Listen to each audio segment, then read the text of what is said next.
Merci.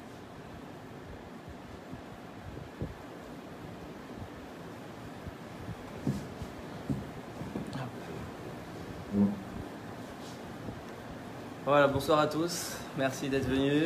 Merci. Avec sourire. Merci à Sarah de m'avoir invité. Merci beaucoup. C'est un très grand cavote de venir, Baruch Hashem. Toujours. C'est un grand plaisir. Et donc ce soir, j'ai choisi un sujet vraiment particulier parce que il y a beaucoup de choses qui tournent sur les réseaux sociaux concernant la venue du Mashiach. Donc ce soir, je vais faire un cours qui est essentiellement basé sur le Mashiach, c'est-à-dire sa venue, son rôle, sa mission, qu'est-ce qu'on attend de lui, pourquoi on le désire tant, qu'est-ce qu'il va amener dans le monde. Et on est tous basés sur un texte du Rambam, donc le Rambam qui est le Maïmonide, un des plus grands commentateurs de la Torah, qui a écrit le Mishneh Torah. Le Mishneh Torah, c'est son œuvre principale, c'est un livre qu'il a écrit, donc il a vécu il y a à peu près 1000 ans, en 1100, quelque chose comme ça. Il a écrit ce livre, c'est la base de la halacha, de la loi juive. C'est-à-dire qu'avant lui, il n'y avait pas de halacha. Avant lui, quand le second temple a été détruit en l'an 68, 70, il y a eu 1000 ans entre le second temple et le Rambam. Donc comment les Juifs ils ont vécu pendant 1000 ans? Ils vivaient que sur les textes du Talmud, de la Gemara. Mais la Gemara, comme on sait, elle va dans tous les sens. Et un il dit comme ça, l'autre il dit comme ça. Il y a un Juif, 4 avis dans la Gemara. Donc c'est très compliqué de se faire une idée réelle. Bon, concrètement, je fais comme lui, comme Beth Shammai, comme Beth Hillel. Donc après 1000 ans, c'est pour ça qu'il y a autant de minagim dans le judaïsme. C'est pour ça qu'il y a autant de différences. Et lui il fait comme ça, et lui il fait comme ça. Et lui, parce que pendant des années, il n'y avait pas de loi fixée. On vivait selon l'interprétation de chacun du Talmud. Et l'un il suit son Rav, l'autre il suit son Rav. Et donc le Rambam est le premier grand auteur d'un livre de halacha, avant même le Shulchan Aruch. Le Shulchan Aruch est arrivé 300-400 ans après le Rambam. Le Rambam est le premier qui a pris un livre et qui a dit voilà, je fixe la loi, on décide comme ça, même s'il y a d'autres avis, on va faire comme ça. Et donc il a écrit tout un livre qui s'appelle le Mishneh Torah qui concerne toute la vie juive, qu'elle soit au niveau individuel ou au niveau collectif. Voilà toutes les lois, comment on fixe. Et c'est le premier posek, ce qu'on appelle. Vous savez ce que c'est un posek? Quelqu'un qui va faire un psak, c'est-à-dire qui va fixer la loi. Voilà comment on doit se comporter. Même s'il y a d'autres avis, c'est vrai, il faut à un moment donné choisir. Donc il a écrit le Mishneh Torah, qui est donc le premier livre de halacha. Après, il y a eu d'autres. Il y a eu le Rif, le Rosh, et ensuite le plus connu, le Shulchan Aruch, qui est Rabbi Yosef Karo, qui a vécu à Tzfat dans les années 1500. Il est venu, il a écrit le Shulchan Aruch. Comment il a fait? Il a pris le Rambam, il a pris le Rif et le Rosh, et il a fait selon la majorité. Ça veut dire que si les trois disent oui, bah, il va selon le sens des trois. Mais si par exemple il y en a deux qui disent quelque chose et l'un il dit autre chose, il va selon les deux. Seulement il y a un seul sujet où le Shulchan Aruch n'a jamais été mitasek, c'est-à-dire que le Shulchan Aruch n'a jamais fait la chose, c'est le sujet du Mashiach, le sujet de la royauté, ce qu'on appelle les Ilchot Melachim, les lois de la royauté, les lois d'Eretz Israël, les lois comment Mashiach il va venir, comment il va se dévoiler, etc. Le Shulchan Aruch n'en parle pas. Aucun autre livre n'en parle. Le seul qui a parlé de ce sujet, c'est le Rambam. C'est-à-dire que c'est le seul sur lequel on peut se reposer sur ces sujets-là. C'est le seul émet, c'est le seul qui dit la vérité, c'est-à-dire qui donne la direction à suivre sur les sujets du Mashiach. Donc c'est pour ça que j'ai pris ce soir le livre du Mishneh Torah. Donc on va lire ensemble le Mishneh Torah, donc le dernier chapitre du Mishneh Torah. Vous savez, le Mishneh Torah, c'est un livre énorme, c'est une bibliothèque, c'est-à-dire qu'il y a toute la vie juive, toutes les lois. Et simplement le dernier chapitre, c'est ce qu'on appelle Ilchot Melachim, les lois de la royauté, ou Milchamot et des guerres. Parce que souvent la royauté et les guerres, c'est lié. Et donc, je suis dans le Perek Yud Bet, je suis dans le chapitre 12. Alors le premier point essentiel que je voulais clarifier ce soir, c'est est-ce qu'on peut dater la venue du Mashiach? Alors vous allez me dire non. Mais pourtant, il y a beaucoup de rabbanim qui le font. Souvent, on entend des rabbanim qui nous disent telle année va y avoir Mashiach, là il y a les signes, là il y a le Corona, donc ça annonce le Mashiach. Là il y a encore un grand rave, dont je ne dirai pas le nom. Je ne sais pas si vous avez vu, il y a une vidéo qui tourne sur Facebook qui a dit cette année c'est le dernier Rosh Hashanah avant Mashiach. Donc il se fixe, il s'avance en disant c'est le dernier Rosh Hashanah avant Mashiach. Et puis souvent on parle de la guerre de Gog ou Magog, etc. Bon, il y a beaucoup de choses, ça fait des années en vérité. Ça fait peut-être 50 ans, 60 ans depuis qu'on parle de Mashiach et qu'on fait de la vérité. Je vous dis, même à l'époque de Rabbi Nachman, on faisait déjà des choses. Et même à l'époque du temple, puisqu'on voit que Rabbi Akiva, il a dit quoi? Bar Korba, c'était qui? C'était Mashiach. Donc on voit que même Rabbi Akiva, il s'est avancé en disant Bar Korba, c'est le Mashiach. Donc déjà depuis 2000 ans, on essaye de dater le Mashiach, on essaye de dire voilà le Mashiach, etc., etc. Ça fait 2000 ans qu'on nous parle de ça.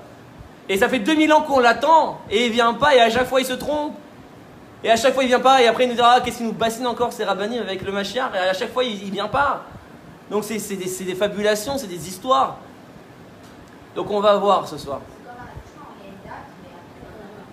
Alors on va voir ce soir que la Torah, elle n'a jamais fixé une date de Mashiach. Donc on va lire le Rambam là-dessus. Et c'est très important de faire une mise au point parce que beaucoup de gens sont perdus par rapport à ça. C'est interdit de donner une date de venue du Mashiach. Même si c'est le Rabbi de Lubavitch qui vous la donne, c'est faussé. Parce que par exemple, on entend que le Rabbi aurait dit que après Bibi, il va donner le flambeau Mashiach. Vous avez déjà entendu ça?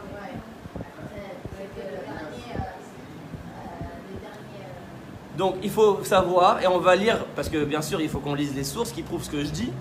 On va voir que même si c'est le Rabbi, et moi je suis convaincu qu'en vérité non, ça a été déformé, le Rabbi n'a pas pu le dire, parce que c'est interdit à Torah, un vrai tzaddik ne peut pas avancer une date parce que c'est interdit.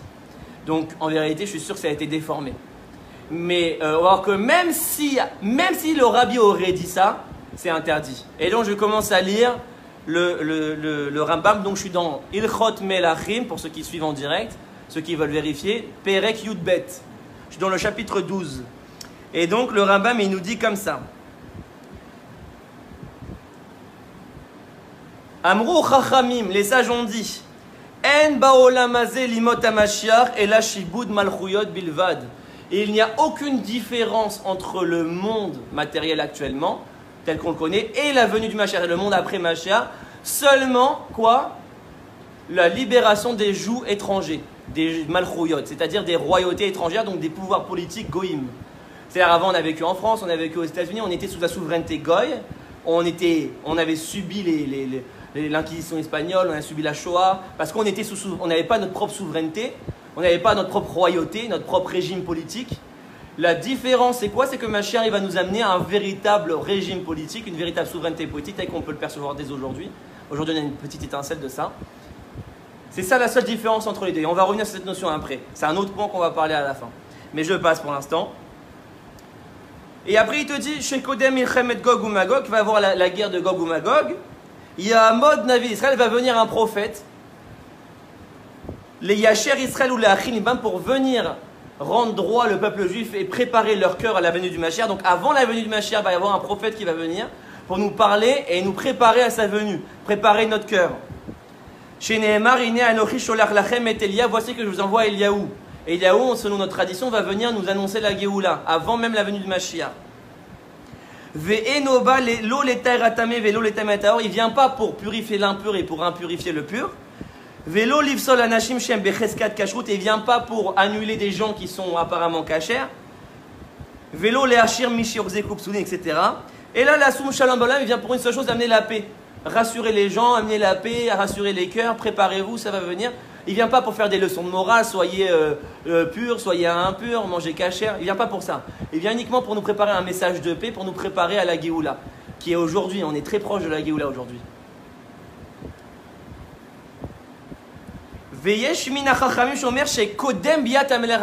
y a des sages qui disent que Eliaou doit venir avant la venue du Mashiach. Yavo Eliaou. Et toutes ces choses, et toutes les choses qui y ressemblent, c'est-à-dire tout ce qui concerne la venue du Mashiach. Est-ce que Eliaou va venir avant, après, la venue du Mashiach, etc. Il nous dit le Rambam, Lo yeda Adam each yiyu. Aucun homme ne saura comment ça sera. Aucun homme ne saura comment ça sera. Ad sheyu, jusqu'à que ça sera. Aucun homme ne peut savoir comment ça sera jusqu'à que ça sera. Shedvarim stumin en etzel aneviim. Parce que ces choses-là, elles sont voilées même des prophètes. Et là, il a cassé tout le monde.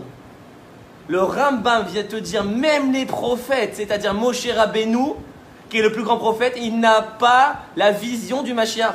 Il ne sait pas quand est-ce qu'il vient, il ne sait pas comment ça va se passer, jusqu'à que ça va se passer. Même Moshe. Alors venez pas me dire que les rabbinim d'aujourd'hui ils peuvent se permettre de dater le Mashiach, de dire c'est le dernier Rosh Hashanah avant Mashiach, ou Bibi va donner le flambeau à Mashiach. Comment il peut savoir, puisque même Moshe ne peut pas savoir, nous dit le Rambam. Même les prophètes qui ont la prophétie ne peuvent pas savoir ça. C'est le seul sujet qui est voilé des prophètes. Les prophètes savent tout sauf le Mashiach. Gama chachamim en lahem kabbalah bezeh, il nous dit le Rambam, même les sages, donc les prophètes, même les chachamim qui ont écrit la Gemara, qui ont écrit etc., ils n'ont aucune kabbalah dans ça, ils n'ont aucune réception dans ça. Personne, à part Dieu, ne sait, et on va voir que même le Mashiach ne sait pas. On va le voir après. En lahem kabbalah dvarim elu, tout ce qui concerne le Mashiach, ni les prophètes, ni les sages n'ont aucune Kabbalah dans ça. Au moins c'est clair. C'est une source, je répète, Ilchot Melachim Mishneh Torah Perek Yud Bet, pour ceux qui ça paraît bizarre, parce que leur rabbanim leur a dit qu'à telle date ça vient, ou à telle date, etc. C'est le Rambam, donc c'est le seul et unique sur lequel on est sommaire, puisque c'est un Rishon, donc c'est le seul et unique qu'on peut croire. C'est lui le chemin de la vérité. Il nous dit, même les prophètes ne peuvent pas savoir. Donc commencez pas à dater. Et vous allez voir, c'est beaucoup plus grave. Et là, les fiechem psukim, la seule chose qu'on peut un peu comprendre, il te dit, c'est en fonction de la Torah des psukim. Il y a certains psukim dans les prophètes qui te disent, ça va se passer comme ça, etc. Mais il n'y a aucune date précise. Simplement, en fonction de notre interprétation des psukim, on peut avoir des idées Mashiach. Ou les fichar yeshlaim machloket bidvarim, c'est pour ça, il te dit, il y a tant de machloket. Il y a autant de débats sur ce sujet. Tu as un grand rave qui dit ça, blanc, et tu as un autre rave qui dit noir. L'un il te dit ça va se passer comme ça, l'autre il dit pourquoi il y a autant de marloquettes sur le sujet, il y a plus de marloquettes parce que justement comme il n'y a pas de Kabbalah précise, il n'y a pas un prophète qui est venu dire voilà et que c'est le Hémet parce que c'est Hachem, comme c'est le seul sujet où il n'y a pas de Kabbalah, alors ça crée autant de débats et que tu peux voir même des très grands sadikim s'opposer sur ce sujet. Et sois pas étonné de ça. Ve'al-kol panim, non pardon, ouais c'est ça. Ve'al-kol panim en sidur avayat varim elu velo dikdukem ikar badat. Il te dit toutes ces choses là et toutes ces dérivés, c'est-à-dire tout le sujet Mashiach et toutes ces dikdukem, donc tous ces dérivés, c'est lo ikar badat, c'est pas un sujet essentiel dans la religion. En vérité, ce n'est pas un sujet essentiel dans la religion. Tout le truc de Mashiach, etc. On va essayer de comprendre pourquoi. Parce qu'on nous dit, il y a des 13 principes de foi, tu dois attendre la venue du Mashiach, tu dois espérer le Mashiach. C'est une mitzvah d'espérer le Mashiach. Tu dois espérer la venue du Mashiach chaque jour, on dit. Mais il te dit d'être mitasek, d'essayer de calculer, d'essayer de prophétiser, d'essayer de dire comment ça va se passer. Tout ça, c'est pas essentiel. Le fait d'attendre, c'est essentiel. Mais le fait de rentrer dans les choses détails pour essayer de comprendre, d'expliquer, de prophétiser, c'est pas essentiel. Ou les olam lo itasek adam bedivre agadot velo yarir bedivre midrashot amurim beinyanim elu vekayotse bahem. Il te dit jamais un homme il doit être mitasek bezé. Tu dois pas t'atteler à ça. Surtout ne t'attelle pas à tous les sujets qui concernent Mashiach. Je suis Mashiach, qu'est-ce qui est Mashiach, etc. La date du Mashiach. Ne sois pas, t'attelle pas à ça. Aucun homme ne doit s'atteler à ça dans tous les inyanim de Mashiach. Velo yesima mikar, et il n'en fera pas quelque chose d'essentiel. Chez Enan Mevin, et là il nous dit quelque chose d'énorme, le Rambam. Et il dit toutes ces choses-là. Enan Mevin, l'olide ahava, velolide ira. Toutes ces choses-là n'amènent ni à l'amour de Dieu, ni à la crainte de Dieu. Et là, il envoie une bombe atomique, le Rambam. Une bombe atomique à tous les rabbanim qui veulent se permettre. Pourquoi ils font ça? Pourquoi ils font ça? Parce qu'ils veulent faire teshuva aux gens, c'est une bonne intention. Attention, préparez-vous, Rosh Hashanah va avoir Mashiach, comme on a entendu avec le Corona. Ah, Pessah, Mashiach va se dévoiler. On l'a entendu partout, attention, Mashiach va... Qu'est-ce qui s'est passé? Un trou dans l'eau. On n'a vu personne. Donc le Rambam te dit c'est interdit, pourquoi? Parce que ceux qui disent, qui prédisent ah, Mashiach va venir à Pessah, ils te disent ça sert à rien, ça n'amène ni à l'amour d'Hachem ni à la crainte d'Hachem, ça ne fait pas faire teshuva aux gens, au contraire tu leur fais peur. Et la teshuva ne se fait pas par la peur, la teshuva se fait par l'amour. Donc quand tu fais peur, au contraire ça éloigne les gens. En vérité, sans s'en rendre compte, ça éloigne les gens. Et c'est plus fort que ça. En vérité, pourquoi c'est interdit? Parce que il y a plusieurs raisons. La raison la plus simple, vous l'avez dit, tu l'as entendu, c'est la raison la plus simple, c'est que s'il ne vient pas, qu'est-ce qui va se passer? C'est plus fort que ça. C'est un Chilul Hashem, ni plus ni moins. C'est un Chilul Hashem. Pourquoi? Parce que les gens, le Rav va perdre sa crédibilité. Les gens vont dire, t'as vu ce qu'il a annoncé? Tout le monde était sommaire sur lui. Il a annoncé, il a prédit, et il n'est pas venu. Donc il perd toute crédibilité sur tous les sujets presque. Et donc les gens vont s'éloigner. Ils vont dire, ah ça y est, maintenant, il va... Et ça va faire descendre la émouna des gens, même dans la venue de Mashiach. Ah ça y est, ça se trouve c'est des bêtises tout ça. Et ça va faire poser des doutes dans la tête des gens. Donc c'est la définition d'un Chilul Hashem. Et donc il te dit, n'en fais pas quelque chose d'essentiel. Commence pas à essayer de dater, etc. Parce que ça ne fait pas faire tes cheveux, ça les amène ni à l'amour d'Hachem, ni à la crainte d'Hachem. Ce qui amène à l'amour d'Hachem et à la crainte d'Hachem, c'est la Torah. Étudie la Torah. Étudie la Torah, fais les mitzvot, renforce-toi dans l'amour d'Hachem, prie, renforce-toi dans la tfila, renforce-toi dans la connexion avec Hachem parce que Hachem t'a donné. Ne fais pas la Mashiach un sujet essentiel. Mashiach, c'est pas un but en soi. Mais pourquoi on attend Mashiach? Pour se connecter à Hachem, on s'en fout de Mashiach. Oui, ça son prochain, on se connaît par Hachem son prochain, bien sûr. Avatrinam, le fait du chesed, il y a tout, il y a des milliards de sujets pour développer sa tchouva. Mais ne fais pas le sujet du Mashiach un sujet essentiel, puisque de toute façon, Mashiach, le but c'est quoi? C'est qu'il nous dévoile la relation avec Hachem. Donc Mashiach en soi, on s'en fout. On attend Mashiach pourquoi? Pour qu'il nous dévoile la vraie relation avec Hachem, pour qu'il nous renforce à un très haut niveau. Mais le but, c'est pas Mashiach en soi. Ok. Vechen lo yechashev akitzin. Et il te dit, ceux qui calculent la fin, kitzin c'est quoi? Ketz, ketz ça veut dire la fin. Ceux qui calculent la fin, c'est-à-dire ceux qui veulent te dire il va venir à telle date, il va venir à telle date. Regardez, ça va très loin, ça va très très loin. Amrou chachamim, les sages ont dit sur celui qui veut dire une date. Qu'est-ce qu'ils ont dit les sages? Tipar da'atan shen marché vekitzin, que l'esprit de ceux qui veulent, l'esprit de ceux qui veulent calculer la fin se désintègre. Tipar, c'est-à-dire poubelle, qui soit jeté à la poubelle. Que l'esprit de celui qui date la fin du machin soit jeté à la poubelle. Ça va très très loin. Faut faire attention mes amis, c'est pas un sujet, c'est pas un petit sujet. C'est un sujet très important. On rigole pas avec ça, les gens, on rigole pas avec les gens. Le peuple attend Mashiach, le peuple souffre, le peuple a les guerres, le peuple a les maladies, le peuple a des problèmes. Les gens ont des problèmes. Ne commence pas à leur vendre des faux messies, des fausses choses, des fausses prophéties. À tel point que les Chachamim, et le Rambam le rapporte, les Chachamim disent que se désintègre l'esprit de ceux qui font ça. Que ce soit clair. Parce que les gens, ils ne le savent pas. Ils font tourner des vidéos de gens qui prédisent Mashiach. La Gemara dit, ça va très très loin. C'est interdit de dater le Mashiach. Ah non, vous allez dire oui, mais alors pourquoi on doit attendre Mashiach, etc. Donc on va avancer. Le Rambam il finit en disant quoi? Et là, simplement attends. Veyamin et crois. Attends et crois. Il y a une mitzvah d'attendre et de croire. Bichla la davar, dans la généralité de la chose. Cherche pas à rentrer dans les détails de la chose. Tu dois croire qu'un jour le Mashiach va venir dévoiler la royauté d'Hachem dans le monde. C'est une mitzvah et tu dois l'attendre, tu dois l'espérer dans ton cœur. Mais n'en fais pas quelque chose d'essentiel dans ta avodat Hachem. Que Moshe Béarnou, comme on l'a expliqué. Donc voilà, donc c'est clair. Donc c'est pas David qui parle, c'est le Rambam. Moi j'essaie juste de ramener le Rambam. Parce qu'il y a plein de gens, ils vont essayer de dire tu critiques des rabbanim qui font... Non, c'est pas moi, c'est le Rambam. Ok, donc qui peut aller contre le Rambam? Aujourd'hui, personne. Personne, aucun rab n'a la stature pour aller contre le Rambam. Le Rambam il te dit, voilà c'est clair, j'ai traduit mot pour mot, j'ai même pas interprété, j'ai juste traduit mot pour mot. Donc ça c'était le premier point essentiel qu'il faut mettre au clair. C'est très important et il faut diffuser, c'est une mitzvah pour ceux qui peuvent diffuser aujourd'hui.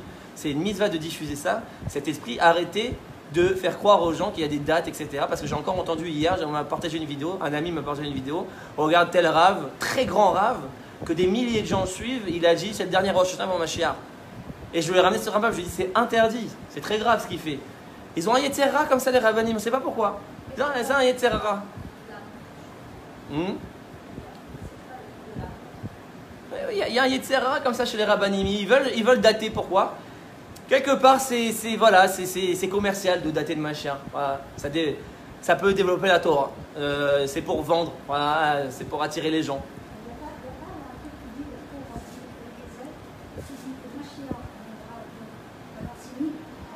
Alors voilà, c'est ce que j'allais rajouter. La seule chose qu'on est sûr et qu'on sait, c'est ce que nous dit le Zohar Kadosh. Il nous dit Barashit, quand le premier mot de la Torah est écrit Bereshit, tu les divises en deux, tu coupes le mot en deux, ça fait Barashit. Shit, ça veut dire de Shesh, c'est 6. C'est-à-dire que le monde a été créé pour 6000 ans. Ce monde-ci. Après, il y a un monde futur. C'est-à-dire qu'aujourd'hui, en vérité, on est dans une première étape de l'histoire humaine. L'histoire humaine ne fait que commencer, mes amis. Aujourd'hui, on n'est que dans une première étape. Ça veut dire, nous, on voit ce monde-ci, mais en vérité, c'est le début, c'est la fin du début. Le Mashiach, c'est un début. On rentre dans un nouveau monde avec encore des nouvelles choses. L'humanité va se développer. On va parler du Olam Haba après. Il faut avoir confiance. Aujourd'hui, on est au tout début du début. 5780, c'est rien. On est encore parti pour une éternité. 50 000 ans, 100 000 ans, 200 000 ans. L'humanité est au tout début de son histoire. Donc, qu'est-ce qui a été créé pour le monde 6000 ans? C'est le monde de la faute. Le monde de la faute tel qu'on l'a connu parce qu'il y a Adam Rishon a fauté. 6000 ans, ça veut dire qu'on a une seule assurance, c'est qu'on ne peut pas dépasser 6000. C'est la seule assurance qu'on a au niveau de la date, c'est que le Mashiach vient avant l'an 6000. Et on est en 5780, c'est là qu'on est sûr et certain qu'il reste 220 ans avant la venue du Mashiach maximum. Mais on parle de demain, le Corona, ça y est, Mashiach, pas du tout. Il peut venir dans 50 ans, il peut venir dans 100 ans, et il peut venir dans 150 ans. La seule chose dont on est sûr, c'est les 220 ans. On est en 5780 et le monde a été créé pour 6000 ans, ce monde-ci. Le Olam Haba est dévoilé avant 6000. Et donc il peut venir avant, donc il reste 220 ans. C'est la seule chose qu'on est sûr au niveau de la date. Tout le reste, c'est des ch'touillottes. Tout le reste, c'est des fantaisies. Tout le reste, il n'y a aucune source dans la Torah. Aucune. Dès que vous entendez quelqu'un qui date, vous vous éloignez de lui. Il faut s'éloigner de lui. C'est interdit. Ça va pour tout le monde? Ok, donc ça c'était la première mise au point essentielle que je voulais mettre. Parce que y a beaucoup de bêtises qui tournent malheureusement. Et c'est très important de ramener la vérité aux yeux des gens. Ça les rassure dans leur cœur. Ah, on va parler de ça justement. On va parler de ça, puisque tous les tzadikim tombent dans ce Yetzerara. On va voir que qui est tombé dans ce Yetzerara. On l'a cité d'abord Rabbi Akiva. Rabbi Akiva est tombé dans ce Yetzerara de dire voilà Mashiach, et il a suivi, etc. On sait qu'il s'est trompé, puisque Bar Kokhba finalement est mort et on a su que ce n'était pas Mashiach. Et il a incité tous les tzadikim de sa génération à suivre. Donc on voit que même Rabbi Akiva il s'est trompé là-dessus. Yaakov Avinu, comme vous voulez dire si bien, lui aussi il s'est trompé là-dessus. Il voulait dévoiler le Ketz à ses enfants. La Shrina s'est volée de lui. Hachem lui a dit interdit. Même Yaakov il a eu ce Yetzerara de tomber, de dire ah, parce qu'on a tellement envie du Mashiach, on veut le dater. Et regardez ce que le Ari Akadosh dit. Vous allez voir, c'est très très puissant. Le Harizal donc est le maître de la Kabbalah. Qu'est-ce qu'il nous dit? Je suis dans le Sha'ar HaGegulim, c'est-à-dire dans le livre, le Harizal il a écrit le livre des réincarnations. Il y a tout un livre sur les réincarnations. C'est une Torah en soi. Qui est la réincarnation de qui? C'est un monde en soi. Je suis dans le chapitre 36 du Sha'ar HaGegulim, le livre des réincarnations. Dans le chapitre 36 du Ari Akadosh, il te dit, regarde, à Marli Morizal, le Harizal m'a dit, parce que c'est qui a écrit le livre? C'est son élève, Rabbi Chaim Vital. Donc il écrit, mon maître, le Harizal, m'a enseigné quelque chose. Shlosha ayush et taou beinyan aketz. 3 se sont trompés sur le sujet de la Géoula. Se sont trompés. Ils ont fait une erreur. Taou en hébreu, ça vient du mot taout, qui veut dire une erreur. C'est-à-dire qu'il n'y a pas d'interprétation, c'est une erreur. C'est mauvais ce qu'ils ont fait. Il te dit, il y en a 3 qui se sont trompés sur la Géoula. Aechad, Yaakov Avinu, Alav Shalom. Yaakov Avinu, quand il a voulu dévoiler que Shekara les Banav, quand il a appelé ses fils, Ve'amar et Sefou Ve'agida Lachem, rassemblez-vous autour de moi et je vais vous dire, Asher Yikre et Trem Be'acharitamim, ce qui va se passer à la fin des temps. Yaakov Avinu l'a voulu dévoiler, le Ari Akadosh te dit, c'est un des 3 qui s'est trompé. Vene'elam mimenu aketz, et la Géoula s'est volée de lui. Hachem, il a voilé la Géoula de lui. Il voulait dévoiler la date du Mashiach. Boum, ça s'est voilé. Abet ou Shmuel Anavi alav shalom. Le deuxième, c'est le prophète Shmuel. Sheta Beinyan Eliab, quand il a vu Eliab, le grand frère de David, arriver. Souvent, je cite cet exemple dans mes cours. Il a vu Eliab arriver. Voilà, voici, c'est lui Mashiach. Il a voulu fixer quelqu'un Mashiach. Parce qu'on va voir après la deuxième erreur, c'est de dire que quelqu'un il est Mashiach. On va voir après, on va rentrer dans la deuxième erreur. C'est aussi interdit de dire que quelqu'un est Mashiach. On va voir. Il a pensé que c'était lui et finalement c'est David, son petit frère. Il s'est trompé. Donc on ne parle pas de n'importe qui. On parle du plus grand prophète de tous les temps à part Moshe Rabbeinu. Il y a même un avis qui dit qu'il était aussi grand que Moshe Aaron réunis. Moshe et Aaron Bechoanav ou Shmuel Bekoreshemo. Shmuel il était aussi grand que Moshe et Aaron réunis. Donc on ne parle pas d'un rave de notre génération, on parle du plus grand prophète de tous les temps. Lui-même il s'est trompé sur Mashiach. Et le troisième c'est qui? À Gimel, Rabbi Akiva. Il te dit le Harizal, le troisième c'est Rabbi Akiva. Chez Tara qui s'est trompé. Vechachav qui ben Kuziba ya Mashiach Hashem. Il a pensé que Bar Korba c'était le Mashiach de Dieu. Velachen, il te dit le Hari Akadosh. Otiyot Yaakov, regarde les lettres Yaakov. M Akiva à l'envers. Akiva, Yaakov, c'est les mêmes lettres. Pourquoi? L'Irmos Kitautam Shava. C'est énorme. Pour te faire allusion que leur erreur est similaire. Ils ont le même nom à l'envers pour te faire allusion qu'ils ont fait la même erreur les deux. Rabbi Akiva et Yaakov. Velachen, et ainsi, il y a toujours une conséquence à une erreur. Parce que quand on se permet de dater le Mashiach et que finalement il ne vient pas, il y a une conséquence. C'est pas j'ai donné, ça y est, on passe à autre chose. Regardez ce qu'il dit le Hakadosh, et là c'est très dur.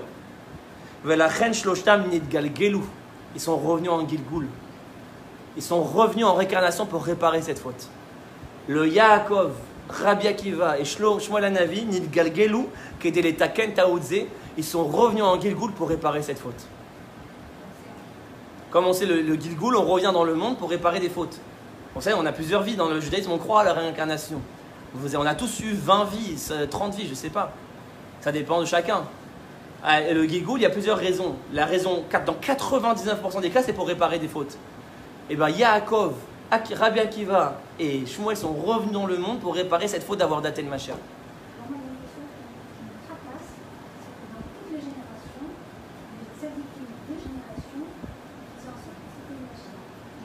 Alors on va arriver à ça, Donc première erreur, et on voit à quel point c'est grave, parce que les Chachamim ils disent quoi? Et ils disent que se désintègre l'esprit de celui qui date le Mashiach. On l'a cité dans le Rambam. Et le Harizal il te dit à tel point c'est grave que pour cette faute-là, même si c'est le plus grand tzaddik, c'est Yaakov Avinu, il doit revenir en Gilgul pour réparer cette faute. Donc c'est une faute très très grave. Premièrement, avoir daté le Mashiach. On vient de le dire, quelle est l'autre faute par rapport à Mashiach? On vient de le dire? De nommer quelqu'un, de dire qu'il est Mashiach. On l'a vu, c'est quoi l'erreur de Shmuel? C'est qu'il a dit Arze Meshicheu, il a voulu fixer, voici Mashiach. Le premier fils, l'aîné de Ishaï. Il a parlé de Eliav, l'aîné de Ishaï, et il a dit voici, c'est lui le Mashiach. Boum, erreur. La prophétie s'est cachée de lui. Hachem l'a enlevé, il a dit tu vois rien du tout. Il est revenu en Gilgul pour réparer cette faute. Donc on voit celui qui veut dater Mashiach, il est revenu. Et celui qui veut dire lui c'est le Mashiach, Rabbi Akiva aussi, il a dit Bar Korba c'est Mashiach, il s'est trompé. Il est revenu. Par exemple, aujourd'hui, on entend aujourd'hui ce Rav c'est Mashiach. Souvent on entend ça.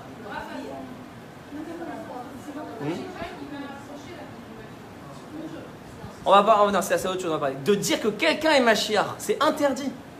On va expliquer pourquoi. Là, on avance doucement, doucement. Mais là, le Rambam, il te dit, nommer quelqu'un Mashiach, c'est-à-dire un tel est Mashiach, tu le dis officiellement, c'est interdit. C'est une très grave faute. Pourtant, Rambam lui-même va donner tous les détails concernant le Mashiach. Comment est-ce qu'il doit... Alors, on va arriver. La mission du Mashiach, mais jamais le Rambam, il t'a dit qui est Mashiach. Souvent, on a dit, par exemple, à la génération, un tel est Mashiach, un tel est Mashiach. C'est une erreur fondamentale, très très grave, dont même le Shmuel Hanavi s'est trompé, même Rabbi Akiva s'est trompé. C'est interdit de nommer quelqu'un Mashiach. On va expliquer pourquoi. Parce qu'on suit aussi ce que dit Rambam. On va expliquer. Alors mes amis, on a expliqué la première raison pourquoi c'est interdit de dater le Mashiach, parce qu'il peut se passer un très grand Chilul Hashem après, qui fait que si jamais ça ne marche pas, les gens vont plutôt s'éloigner. Mais en vérité, il y a une raison beaucoup plus profonde. Il y a une raison beaucoup plus profonde pourquoi on ne peut pas se permettre. Et vous savez pourquoi? Parce que la Mashiach n'est pas fixe. Le concept du Mashiach dépend du travail du peuple juif. Ce n'est impossible de fixer qui est le Mashiach et quand il va venir, puisque par définition, le Mashiach dépend du travail du peuple. Ça vient d'une conception qui est complètement faussée du Mashiach qu'on a créé depuis des millénaires. Et on va expliquer d'où c'est venu cette conception. On a conçu le Mashiach comme une révélation transcendantale C'est-à-dire du jour au lendemain. Parce que quand on dit que Mashiach va venir à Pessah, Mashiach, parce qu'il y a le Corona, Mashiach va se dévoiler à Pessah. Qu'est-ce que tu attends? Vas-y, on est le premier jour de Pessah, on fait le Seder. Qu'est-ce que tu attends qui va se passer? Vas-y, répondez-moi. Ça veut dire quoi que Mashiach va venir? Voilà, le chauffard qu'on va entendre, les cieux qui vont s'ouvrir, le Mashiach qui va descendre, le feu, les colonnes de nuée, tout, Mashiach Hari, ça y est, on est libéré. Tout le monde a conçu Mashiach comme ça. Eh bien, en vérité, mes amis, cette erreur, enfin ces erreurs de dater et de fixer, elles viennent de cette fausse conception de Mashiach. Le fait qu'on a toujours conçu comme le Mashiach comme quelque chose de transcendantal, c'est-à-dire comme quelque chose qui peut bouleverser la nature et qui vient de manière surnaturelle du jour au lendemain, c'est pour ça qu'on s'est permis de le fixer. Parce qu'il peut venir du jour au lendemain, donc il y a une date qui est possible. Tel jour. Et c'est quelqu'un de fixe, puisque c'est quelqu'un de transcendantal. Et bien le Rambam, et on va voir, le Mashiach n'est pas du tout dans cette conception. Impossible. On va voir pourquoi. Parce que c'est le contraire de la volonté d'Hachem. On va expliquer pourquoi. On va doucement, Hein? J'entends pas. Ouais, la vache rousse, ouais.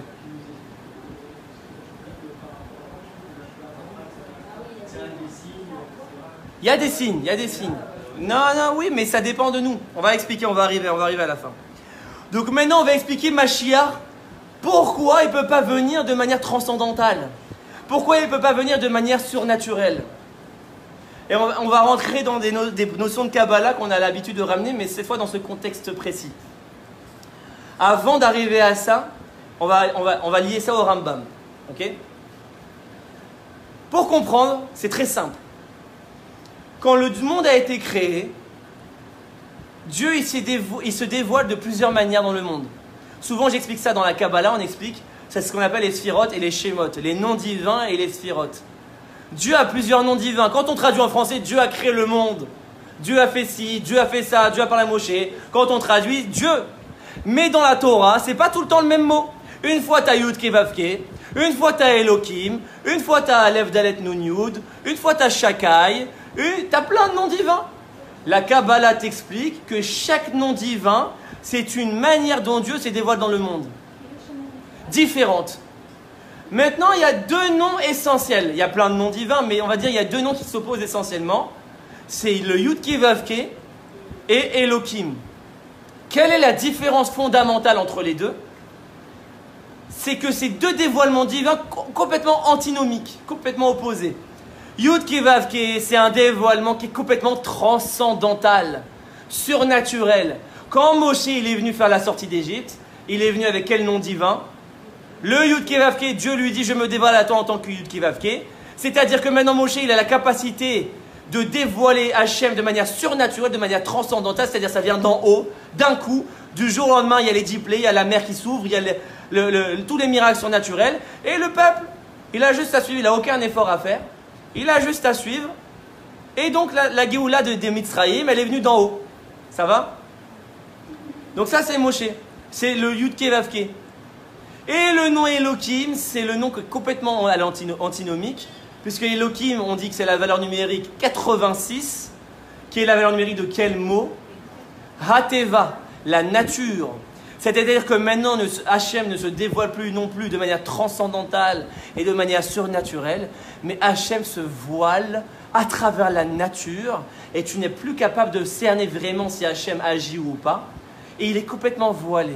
C'est pour ça que la création, il n'y a pas de transcendantal. Pourquoi? Parce que l'essence de la création, c'est Hachem dans la nature, dont on l'apprend. Bereshit, Bara, Elohim. C'est le nom Elohim qui a créé le monde. Le nom Elohim qui a créé le monde et non pas le nom Yud Kevavke. Et Rachid te dit pourquoi pas? Pourquoi ça n'a pas été le nom Yud Kevavke plus? En vérité, nous, qu'on a envie, nous, on aimerait plus le Yud Kevavke, c'est beaucoup plus élevé, c'est beaucoup plus grand. Waouh, les miracles, Moshe, le tzaddik. Elohim, ça paraît bon, c'est la vie de tous les jours, quoi. Je me lève le matin, les miracles de la nature, la pluie qui tombe, c'est des miracles, mais en vérité, c'est des miracles qui sont complètement voilés, dont on s'habitue, donc on ne voit plus le goût. Manger, dormir, être en bonne santé, Tout ça, c'est des miracles de type Elohim. C'est-à-dire, Hachem, il est voilé. Toi, tu es dans ton quotidien et tu peux ne plus le voir. Et donc, tu perds le goût. Pourquoi on a besoin de transcendantal? Pourquoi on a besoin du Yud Kei Vav Kei? Parce que nous, on a besoin de rêver. On a besoin de fantasmer. Pourquoi? Parce que la réalité est tellement dure qu'on a besoin de fantasmer. On a besoin de rêver. On a besoin de quelque chose de transcendantal. On a besoin de quelque chose qui sort de l'ordinaire. Donc, on a construit une conception fantasmatique du Mashiach qui répond à notre besoin enfantin de fantasmer. Je parle, quand je dis on, c'est tout le monde. Non, mais quand je dis on, c'est aussi les grands dirigeants, c'est pas que le peuple. Hein. Oui, on va arriver. On va arriver. La justice, oui. Le din, la gvura. Ben oui, mais tu vois bien, la vie est difficile. La vie, par essence, est difficile. Pourquoi j'ai besoin de transcendantal? Parce que j'ai besoin de facilité. Le Yud Kei Vav Kei, c'est la facilité. Apporte-moi la parnassa de manière transcendantale. J'ai pas maintenant à monter une boîte pendant 20 ans et à sacrifier ma vie jour et nuit pour réussir. Du jour au lendemain, on va voir le tzaddik, donnez-moi une bracha, j'ai envie que ça vienne facilement. Donc on voit que le Elohim, c'est le din. Pourquoi? Parce que la vie, elle est din. La vie par essence, la création par essence, elle est difficile. Je dois travailler pour réussir. Il n'y a pas de transcendantal dans la vie. Donc, Rachid te dit quoi?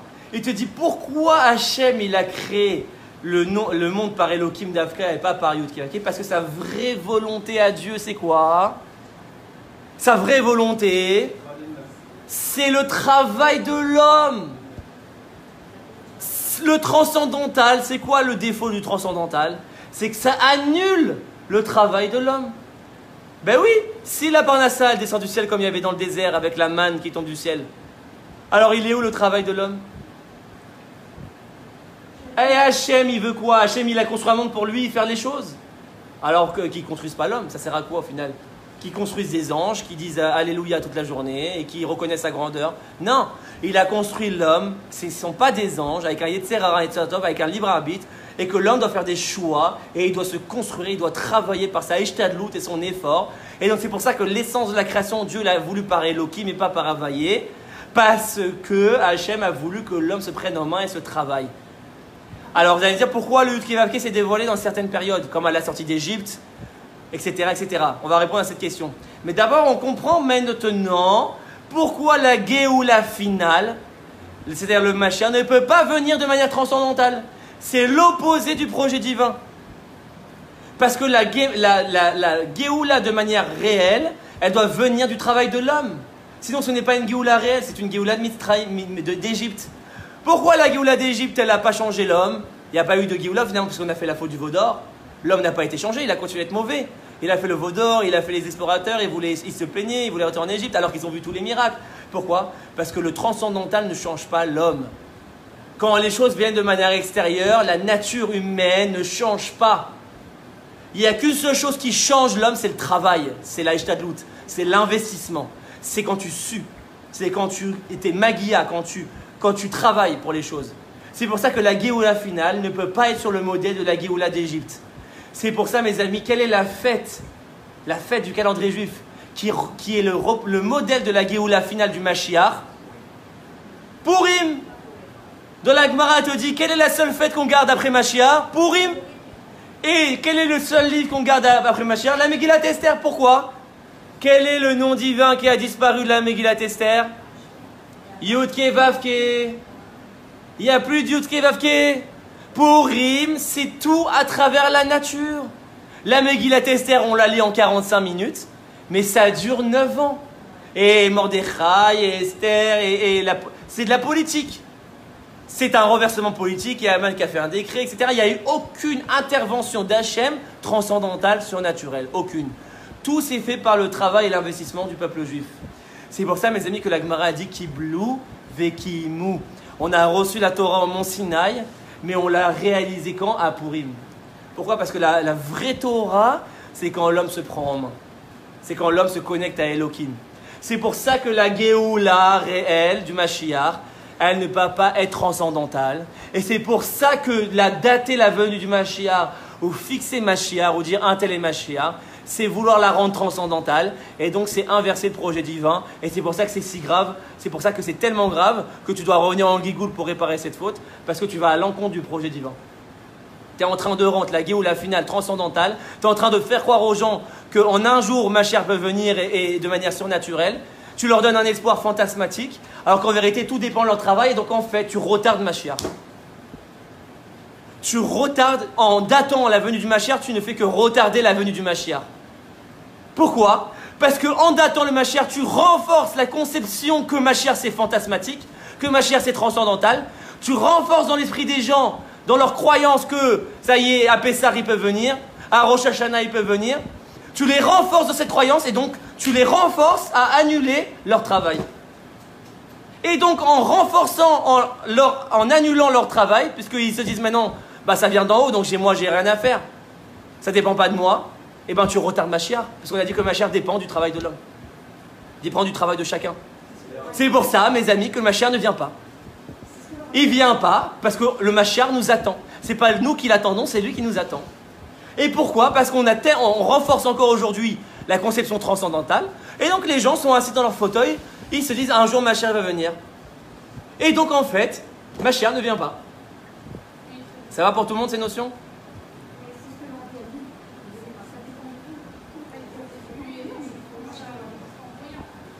Mes amis, c'est le secret de Purim.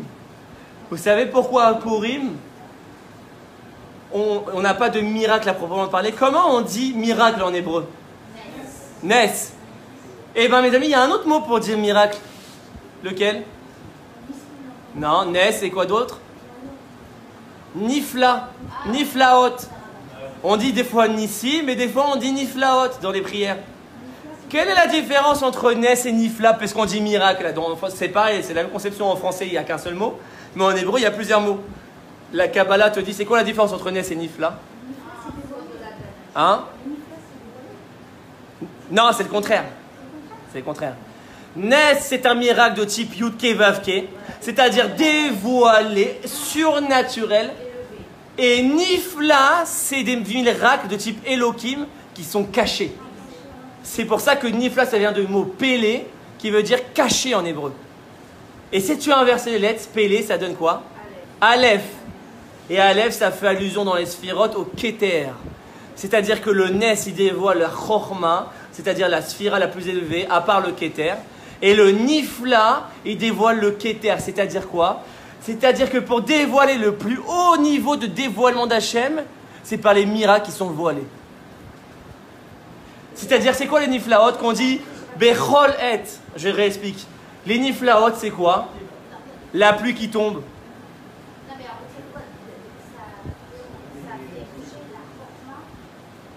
Le Nes dévoile la Chorma, je ne rentre pas dans les notions de Sphira, je le dis vite fait. Et le Nifla dévoile le Keter. Le Keter, c'est le plus haut niveau que le Mashiach va dévoiler. Et comment? Nous, on croit qu'il va dévoiler encore plus Dieu. Pas du tout. Il va le voiler encore plus. Après la Géoula, on verra encore moins Dieu qu'aujourd'hui. Plus Hachem se voile, plus l'homme grandit. Et donc plus la Géoula se rapproche. Plus Hachem se voile, plus on se prend en main. Oh, regardez à quel moment Hachem s'est le plus voilé. Quand on était en galoute, qu'on a vécu les pires épreuves. Qu'est-ce qu'il a fait? Il y a un homme qui s'est levé qui a dit on en a marre d'attendre une Géoula transcendantale. On en a marre d'attendre une sortie d'Égypte. On en a marre. Il s'appelait Herzl, un nom religieux. Il a dit on va retourner en Israël. On va refonder un État. On va retourner, la Torah parle d'Eretz Israël. Alors retournons-y. Il a rêvé d'un foyer juif national. Et au final, petit à petit, comme à Purim, dans la nature des choses, il y a eu des congrès, etc. Herzl, Ben Gurion, Tata, les Anglais qui ont déclaré la déclaration Balfour. Et tout ça, qu'est-ce que te disent les religieux? Mais non, mais c'est pas une Géoula transcendantale. Pourquoi ils ont refusé cette Géoula? Parce qu'elle ne correspond pas à leur fantasme. Dans la religion, on t'a toujours dit le Mashiach descend d'en bas, d'en haut. Descend d'en haut, du jour au lendemain. Et d'un seul coup, un type, même pas religieux, laïque, qui te dit viens, on retourne en Israël. Et un autre type laïque, Ben Gurion, etc. Les Anglais, déclaration Balfour, la guerre, l'indépendance, la guerre des séjours, etc. Tel Aviv, la construction des villes, les kibbutzim. Et on voit que finalement aujourd'hui, si on voit la grande photo, on voit l'État d'Israël qui est rené, grossit. Le kibbutz Galot qui se renforce, la puissance d'Israël qui se renforce, l'armée d'Israël qui se renforce, la technologie d'Israël qui se renforce, le statut d'Israël dans le monde qui se renforce. Et on voit que ça grandit, ça grandit. Et en fait, tout ça, c'est la Géoula, mes amis. C'est ça, la Géoula. C'est ce qu'on appelle la Tralta de Géoula, le début de la Géoula. Non, mais c'est-à-dire, c'est ça, la Géoula. La Géoula, on l'a spiritualisée, on l'a rendue transcendantale. C'est faux. La Géoula, et on l'a dit, la phrase, et donc je reviens à la phrase que le Rambam a citée. C'est la Gemara Brachot qui le dit, page 34. En ba naolam hazeh limot hamashiach, ela shibud malchuyot bilvad.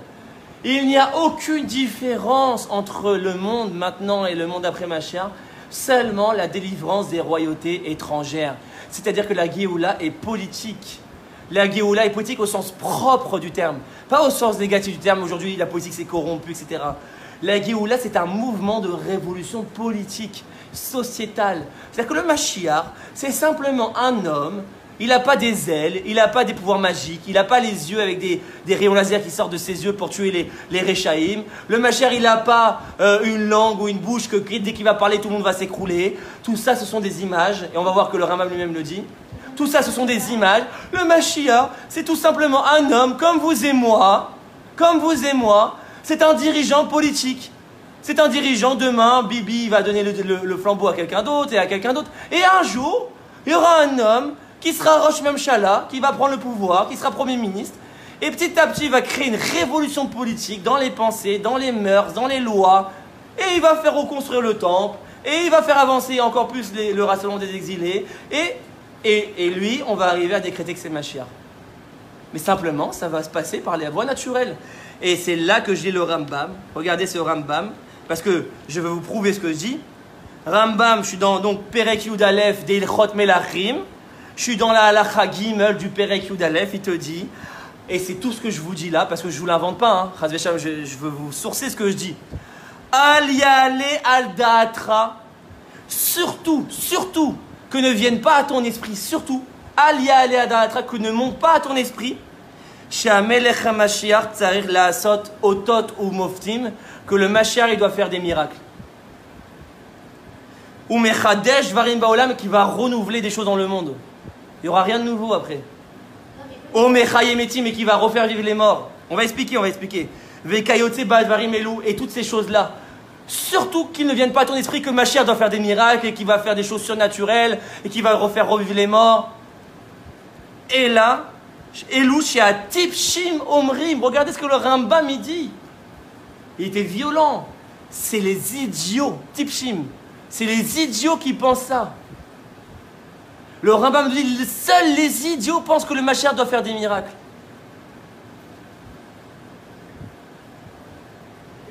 En adavar ken. Non, apparemment non. Non, malheureusement la Torah est devenue un business aujourd'hui. Beaucoup de gens qui utilisent la Torah pour vendre des choses. La Torah, elle a des sources. La Torah, on a des maîtres. On a le Talmud, on a la Torah écrite, on a les commentateurs, on a les Rishonim. Le Rambam, moi je ne fais que lire le livre du Rambam. Celui qui n'est pas d'accord, qui vient s'asseoir et qu'on en discute avec grand plaisir. Moi, je suis ouvert à la discussion avec tout le monde. Hachem cherche l'art, doute l'unité, sans la discorde, dans le respect. Il y a des avis différents. La Torah, chacun peut avoir des avis différents. Peut-être quelqu'un peut être pas d'accord avec cette vision des choses, mais qui viennent qu'on s'assoie et qu'on source. Montre-moi tes sources. Moi, je te montre les miennes, toi, tu montres les miennes. Comme ils faisaient Beth Hillel et Beth Shammai, ils se montraient leurs sources respectives et ensuite ils discutaient. Mais tu ne peux pas discuter, dire Mashiach, il va venir du jour au lendemain, telle date, etc. Elle est où ta source?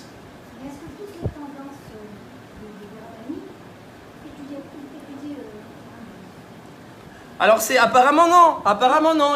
Vu qu'il y a beaucoup qui prédisent le Mashiach, qui sont dans une conception transcendantale du Mashiach, apparemment ils ne lisent pas le Rambam, puisque le Rambam il te dit, je répète, qu'ils ne viennent pas à ton esprit que le Mashiach doit faire des miracles. C'est-à-dire quoi? Le Mashiach c'est un homme simple, comme vous et moi, c'est un dirigeant de société qui va venir tout simplement et qui va déclarer des uns et vivant, bien sûr vivant.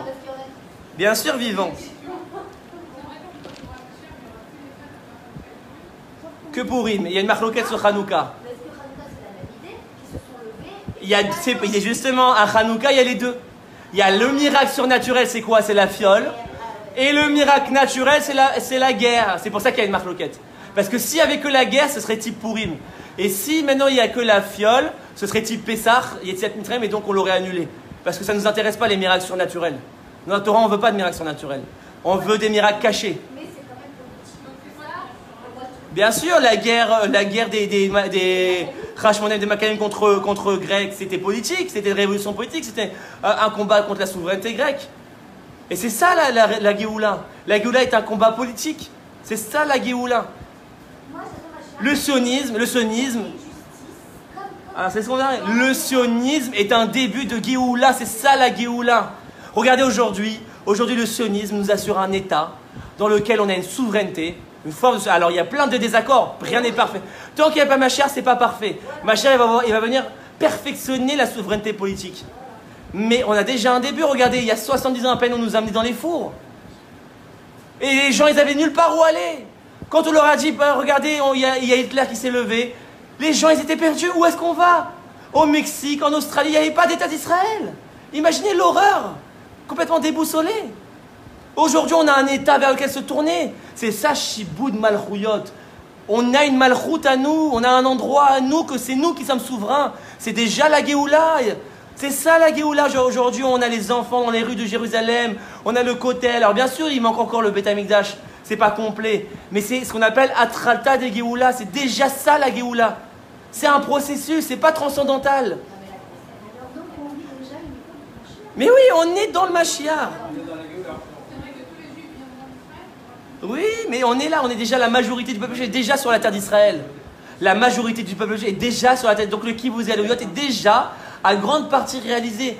Alors vous allez me dire pourquoi le Rambam il a dit que c'est le Mashiach qui doit faire le Kibbutz Galouyot, et c'est le Mashiach qui doit construire le temple, et c'est le Mashiach qui doit faire ci. On va lire. Maintenant je lis. Maintenant qu'on a compris ça. Donc le Mashiach c'est un homme simple qui n'a aucun pouvoir magique. Il n'a aucun pouvoir magique. C'est un homme avec une force et une conviction politique qui va reconstruire le grand Israël, qui va reconstruire la vraie nation juive telle que la Torah le voit, qui va réinstaurer les lois de la Torah, parce que la Torah elle a des lois sociétales. C'est pas que de la religion la Torah, c'est pas que des prières, c'est pas que étudier. La Torah c'est aussi des lois juridiques, des lois commerciales, des lois militaires, des lois d'agriculture.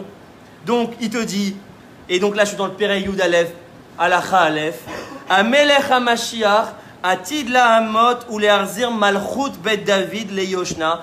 Premier rôle de Mashiach, il va ramener la royauté telle qu'elle était à l'époque du roi David. C'est-à-dire ça va être un roi, il va ramener la royauté. Donc une royauté c'est un modèle politique. Il va instaurer un nouveau modèle politique, c'est-à-dire la royauté. Ou Boné Mikdash, il va reconstruire le temple. Ou Mekabet Nitre Israël, il va rassembler les exilés. Vechozrin Kol HaMishpatim Beyamav. Et toutes les lois sociales, sociétales de la Torah vont revenir comme dans leur ancien temps. Les Sanhedrin, les tribunaux, tout le Shulchan Aruch Choshen Mishpat. Le Choshen Mishpat va devenir le droit juridique qu'on va apprendre à la fac. Aujourd'hui, tu as la fac où tu étudies le droit civil. Tu as la yeshiva où tu étudies le droit hébraïque. Demain, il n'y a plus de séparation. Dans la société messianique, le Mashiach va détruire cette séparation. Donc quand tu iras à la fac, tu iras au Technion ou tu iras à Bar-Ilan, tu étudieras pour devenir avocat, pour devenir juriste, pour devenir juge, tu étudieras quoi? La Gemara. Tu n'étudieras pas la Gemara à l'Yeshiva, pour devenir avocat ou pour devenir juriste, tu étudieras la Gemara, tu étudieras le droit hébraïque. Pourquoi? Parce que la société fonctionnera sur le droit hébraïque, le droit du Talmud. C'est la première mission du Mashiach. Makrivin Korbanot, on va ramener les sacrifices. Veosin Shmitin Veyovlot, on va refaire la Shemitah et le Yovel de la terre. Kechol Nitzvata Muraba Torah, tel que la Torah le décrit. Parce que mes amis, aujourd'hui, on fait quoi? Combien de la Torah? Shabbat, Kashrut, Tefillin, tout ça, tel qu'on a connu depuis 2000 ans. Combien ça représente dans la Torah? 25 à 30% maximum de la Torah. 70%, c'est-à-dire la grande majorité de la Torah, c'est fini. Elle est morte depuis 2000 ans. Il n'y a que la terre d'Israël qui est le socle de la Torah dans sa splendeur et dans son entièreté. Il n'y a qu'en terre d'Israël que la Torah retrouve son entièreté. Donc les 70% restants, c'est-à-dire toutes les lois du Beit Hamikdash, les lois des Korbanot, les lois des Kohanim, toutes les 613 mitzvot, c'est la grande majorité, c'est ça. Les lois d'agriculture, les lois de société, les lois de justice, le Sanhedrin, les dîners mamonot, les dîners fachot. Tout ce qu'on étudie aujourd'hui, ça reste théorique aujourd'hui. On n'a que 20% de la Torah. Ok? Donc c'est un des rôles du Mashiach. Et donc il te dit comment tu le reconnais. Puisque maintenant on a expliqué, interdit de dater la venue du Mashiach, interdit de dire que quelqu'un est Mashiach. Si tu dis que quelqu'un est Mashiach, c'est-à-dire que tu as fixé la chose, tu l'as rendue transcendantale. Donc c'est le contraire du projet divin. Parce qu'en vérité, il y a aussi la Kabbalah qui explique qu'il y a Mashiach, il revient, son âme se dévoile dans chaque génération. C'est-à-dire que chaque génération a le potentiel de dévoiler Mashiach. Tout dépend du travail du peuple. C'est-à-dire qu'en vérité, depuis 2000 ans, on peut révéler Mashiach. Donc ça fait 2000 ans que le dévoilement de Mashiach nous attend. Et nous, on attend le dévoilement de Mashiach. Pourquoi? Parce qu'on l'a conçu de manière transcendantale. Mais si tu as compris que tout dépend de ton travail, c'est fini. C'est toi qui dois avancer et à travailler pour l'amener et pour le dévoiler. C'est pour ça que la Kabbalah nous dit qu'il y a une âme de Mashiach dans chaque génération. Et au final, ça va disparaître. Le Mashiach ne se dévoile pas. Pourquoi? Parce que le peuple n'a pas fait son travail. Donc tant que le peuple n'a pas... Ça ne peut pas être comme la sortie d'Égypte. La sortie d'Égypte, c'est venu de manière transcendantale. Il n'y a pas eu de travail du peuple. Il n'y a eu aucun effort. Dieu, il a envoyé Moshe, il a tout fait. C'était transcendantal. Donc... Alors on va expliquer ça, on arrive. Quel est notre travail pour amener Mashiach? On y arrive, c'est la conclusion du cours. Donc, déjà, comment tu vas reconnaître Mashiach puisqu'on ne sait pas qui c'est? Personne n'a le droit de dire de quelqu'un qui l'est. Tout celui qui dit que lui est Mashiach, c'est du sheker, c'est du mensonge. On l'a prouvé par toutes les sources. Alors comment le reconnaître? C'est très simple. Ve'im ya'amod meler mi bet David. Le Rambam te dit, si tu vois un homme qui est dans la politique, donc il est déjà dans les sphères de la direction du peuple, de la société. Donc c'est un homme politique, il ne peut pas être un rave, il ne peut pas être un tzaddik dans sa yeshiva, il ne peut pas être dans sa sphère spirituelle. Pourquoi? Parce que pour amener une géoula politique, si c'était transcendantal, il pourrait être un tzaddik dans sa montagne. De toute façon, c'est transcendantal. Mais vu que maintenant c'est politique, c'est naturel, dans le bon sens du terme politique bien sûr, alors c'est quelqu'un qui est actif dans la société, donc qui est quelqu'un qui est dans les sphères, dans le milieu politique. Évidemment, c'est ce qu'il va te dire. Premier critère. Mais Bibi, j'ai jamais dit que Bibi était Mashiach. À aucun moment j'ai dit que Bibi était Mashiach. Hein. Il y a des critères pour être Mashiach. J'ai pas dit que n'importe quel dirigeant politique peut être Mashiach, alors quoi, Ben Gurion aurait pu être Mashiach, et Herzl aurait pu être Mashiach. Non, ils l'ont pas été.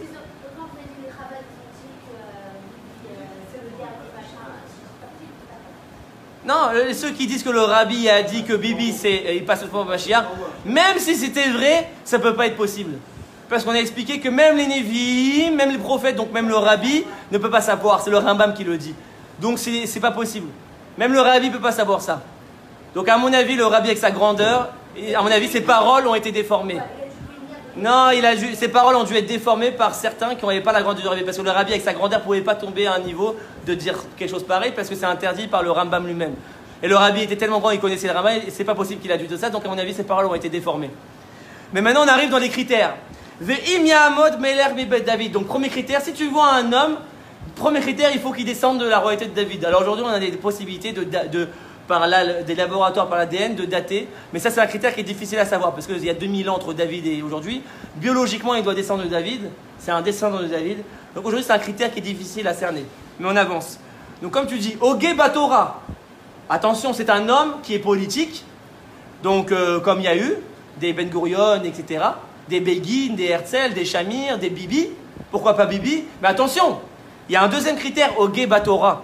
Ça doit être un homme de Torah. C'est-à-dire extérieurement parlant et intérieurement parlant. Il doit avoir un aspect extérieur de Torah, donc il doit avoir une kippa, il doit avoir il doit mettre les téphilines, il doit enlever aucune mitzvah de la Torah. Si tu vois un homme politique qui ressemble aux critères de Mashiach, mais que par exemple il ne met pas les téphilines ou il ne porte pas la kippa, ça ne peut pas être Mashiach. Mashiach doit avoir les critères de la Torah, c'est-à-dire et au niveau extérieur et au niveau intérieur. Donc, malheureusement, Bibi ne porte pas la kippa. Bon, peut-être il peut faire teshuva, peut-être à un moment donné il peut grandir. Si Bibi, par exemple, il changerait, il correspondait aux critères, on pourrait dire que c'est lui. J'avance. Ogé Batora, donc il doit avoir les critères de la Torah. Et il doit non pas seulement savoir les critères, mais la connaissance. Ça doit être un enseignant de Torah. Quand il parle, tu dois entendre la Torah. C'est pas que des discours politiques. On va combattre les Arabes, on va combattre les Palestiniens. Le sionisme purement politique, juste laïque, c'est-à-dire tel qu'on l'a connu aujourd'hui, c'est-à-dire un sionisme qui s'en tient juste au côté politique. Il n'y a pas vraiment de côté thoraïque. Quand tu entends un politicien parler, tu n'entends pas la Torah. Le Mashiach, c'est un politicien que tu entends la Torah quand il parle. Tu entends les sources, tu entends quand il parle, tu entends, il cite la Torah, il cite Moshe, il cite le Rambam, il cite les choses. Tu entends que la Torah, elle est dans son esprit. Et tu l'entends par ses paroles. Donc il fait le chibour entre les deux, il fait le chibour entre la politique et la Torah. Tu comprends? Donc, Ogé Batora Veosek Bemizvot Ke David Aviv. Il doit être au niveau de son père. C'est pas de la rigolade. C'est pas un petit juif de rien du tout. Il doit appliquer la Torah et les Mizvot au niveau de David. Vous imaginez? David, c'est pas rigolo. Il se levait à toutes les nuits à Chatzot pour prier Dieu. C'est un niveau, nous on fait Chatzot une fois, on est déjà fatigué pour 3 jours. David, il faisait toutes les nuits. Donc, c'est pas un rigolo, ma chère. C'est pas maintenant un politicien stam. Alors, c'est pas non plus qu'un homme de Torah. Vous vous rendez compte de la grandeur du Mashiach. Donc, il doit être en même temps impliqué dans la société politique. Et en même temps, tu dois ressentir que ça sort de lui, la Torah, que tous ces pores, P-O-R-E, c'est-à-dire ces trous de peau, ça dégage la Torah. Dans sa parole, il a une connaissance de la Torah, il connaît la Torah. Et il va te dire, Kfi Torah chez Birta, chez Be'alpé. Il connaît la Torah écrite et la Torah orale, le Talmud, les halachot, il connaît tout. C'est pas seulement la Torah écrite, c'est aussi le Talmud, les halachot. Parce qu'il y en a, ils ont dit, il y a des Mashiach, ils dévoilaient que la Torah écrite, ils ont renié la Torah orale. C'est fini, c'est pas Mashiach. Mashiach, il doit faire les mitzvot que la Torah les écrit, il doit parler de la Torah, il doit enseigner la Torah. La Kabbalah rajoute, le Rambam ne le dit pas, mais la Kabbalah rajoute quelque chose de très important. Il va aussi avoir la connaissance dans l'aspect le plus profond de la Torah. Le Ari Akadosh dit c'est la mission principale de Mashiach par rapport à tous les autres. C'est la Torah du Sod. La Torah des secrets, c'est-à-dire la Kabbalah, le Zohar. Il doit aussi avoir si tu vois un grand homme politicien, qui est maintenant très grand, qui dirige la société, qui enseigne la Torah, c'est-à-dire maintenant il correspond grave. La Torah écrite, la Torah orale, il connaît les halachot, mais il n'a aucune connaissance dans le Zohar, la Kabbalah, le Sod, c'est pas le Mashiach. Selon le Ari Kadosh, un des rôles principaux, justement, c'est d'amener l'aspect du Sod au monde et de dévoiler la Torah profonde au monde. De sortir du Pshat pour l'amener au Sod. C'est une des missions principales de Mashiach. Donc il doit correspondre à tous ces critères. Il doit maîtriser la Torah dans son ensemble, dans ses 4 aspects. Pshat, Remes, Drash, Sod. Donc il est complet dans son étude. Il est complet dans son aspect de la Torah.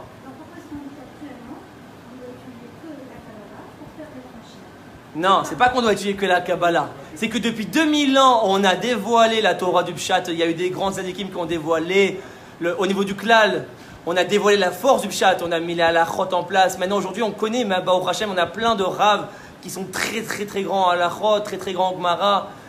Mais simplement en Sod, on n'a pas encore vraiment des très très grands qui ont diffusé. Pas de connaître. Il y a des grands rabbanim qui connaissent le Sod, des grands. Mais de diffuser, c'est d'ailleurs la mission principale de la Chassidoute. Le rabbi, il est venu dire quoi? Il faut diffuser les messages de la Kabbalah, puisque la Chassidoute, c'est que de la Kabbalah. Donc, un des grands, donc le rabbi, il avait certains critères. Ceux qui disent que le rabbi, c'était Mashiach, parce que quand de son vivant, il avait certains critères, mais pas tous. On voit que un des critères, le premier, il l'avait pas. C'est quoi? C'est quoi le premier qu'il n'avait pas? Il avait la connaissance de la Torah dans tous ses aspects. Il avait la connaissance de la Torah dans la Birtav, Torah chez Be'alpé, le Talmud. Il connaissait par cœur toute la Halacha. Il connaissait le Torah du Sod, il connaissait la Kabbalah, la Chassidut.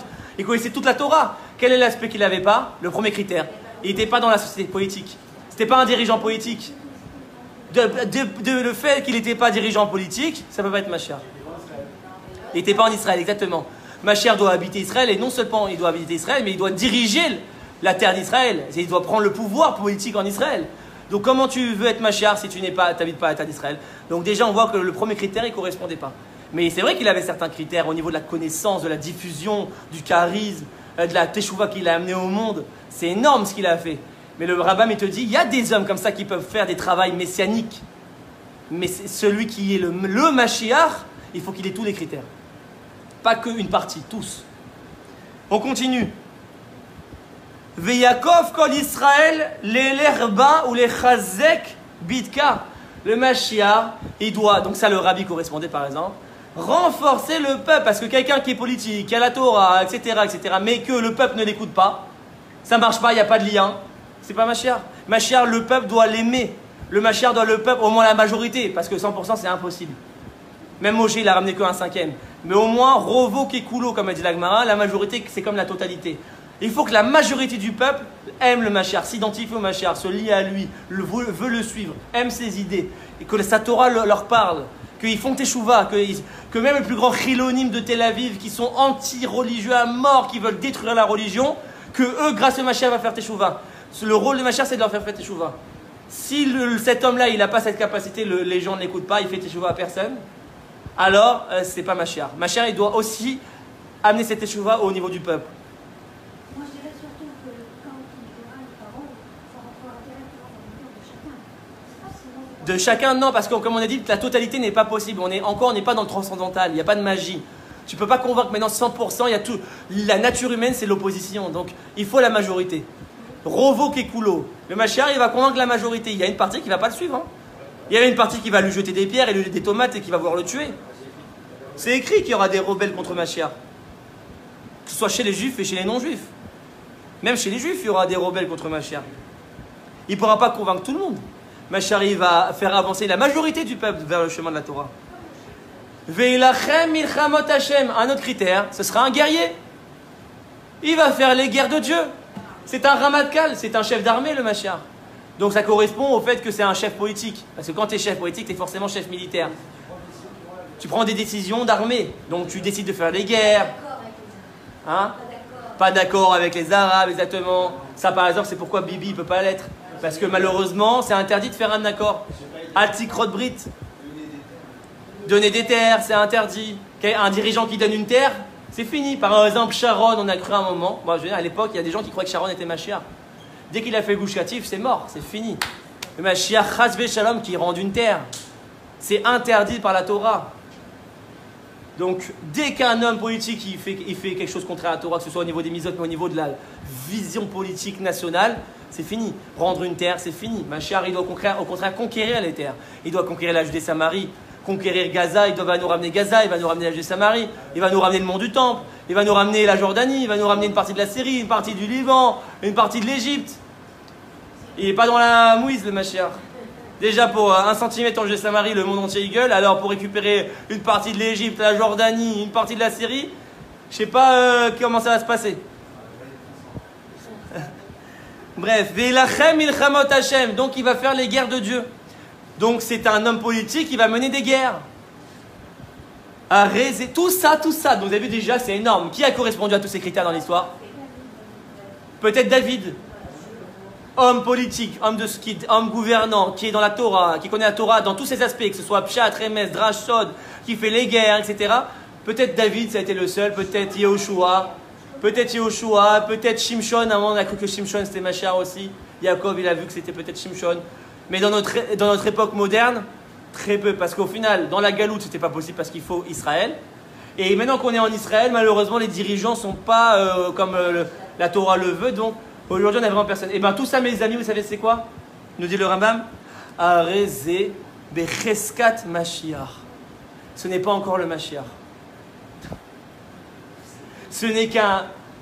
Il a le potentiel. Maintenant, tu peux commencer à penser que c'est lui. Avant, surtout, ne dis pas à quelqu'un qu'il est Mashiach. Vous avez vu l'erreur maintenant? Pourquoi on dit un tel Mashiach? Rien que ces critères-là qui sont déjà juste le début que tu peux penser que c'est lui, c'est pas encore lui. Tu peux pas dire que c'est Mashiach. Alors imagine qu'Alva Chomer a forte raison aujourd'hui que c'est sûr que déjà ces premiers critères personne n'a correspondu de dire que c'est Mashiach. Alors que le Rambam te dit c'est encore qu'un doute. Maintenant tu peux commencer à penser, voilà, demain, un homme qui vient, qui correspond à tous ces critères, il prend le pouvoir politique, il devient Rosh Mshala, il a la Torah, quand il parle, il t'enseigne le Sod, il fait les guerres, il gagne les guerres, il conquérit la Judée-Samarie, c'est pas encore Mashiach. Tu peux pas dire que c'est Mashiach. Tu as compris pourquoi maintenant le Rambam il n'est pas dans la vision transcendantale des choses? Regarde, il y a des critères, c'est progressif. Peut-être il y aura des uns qui vont venir, qui correspondent aux critères, mais ce n'est pas la finalité. Le Mashiach, c'est la finalité. On va voir les critères finaux. Il peut y avoir des hommes, mes amis, même demain, qui se lèvent, et tout le monde va penser que c'est Mashiach, parce qu'il va correspondre à tous les critères, et Hachem va le faire mourir à un moment donné. Hachem va le faire mourir, parce qu'au final, ce n'est pas lui. Il y aura un autre homme après qui va revenir et qui va finaliser. Et celui qui finalise, c'est le Mashiach. On va expliquer. On continue.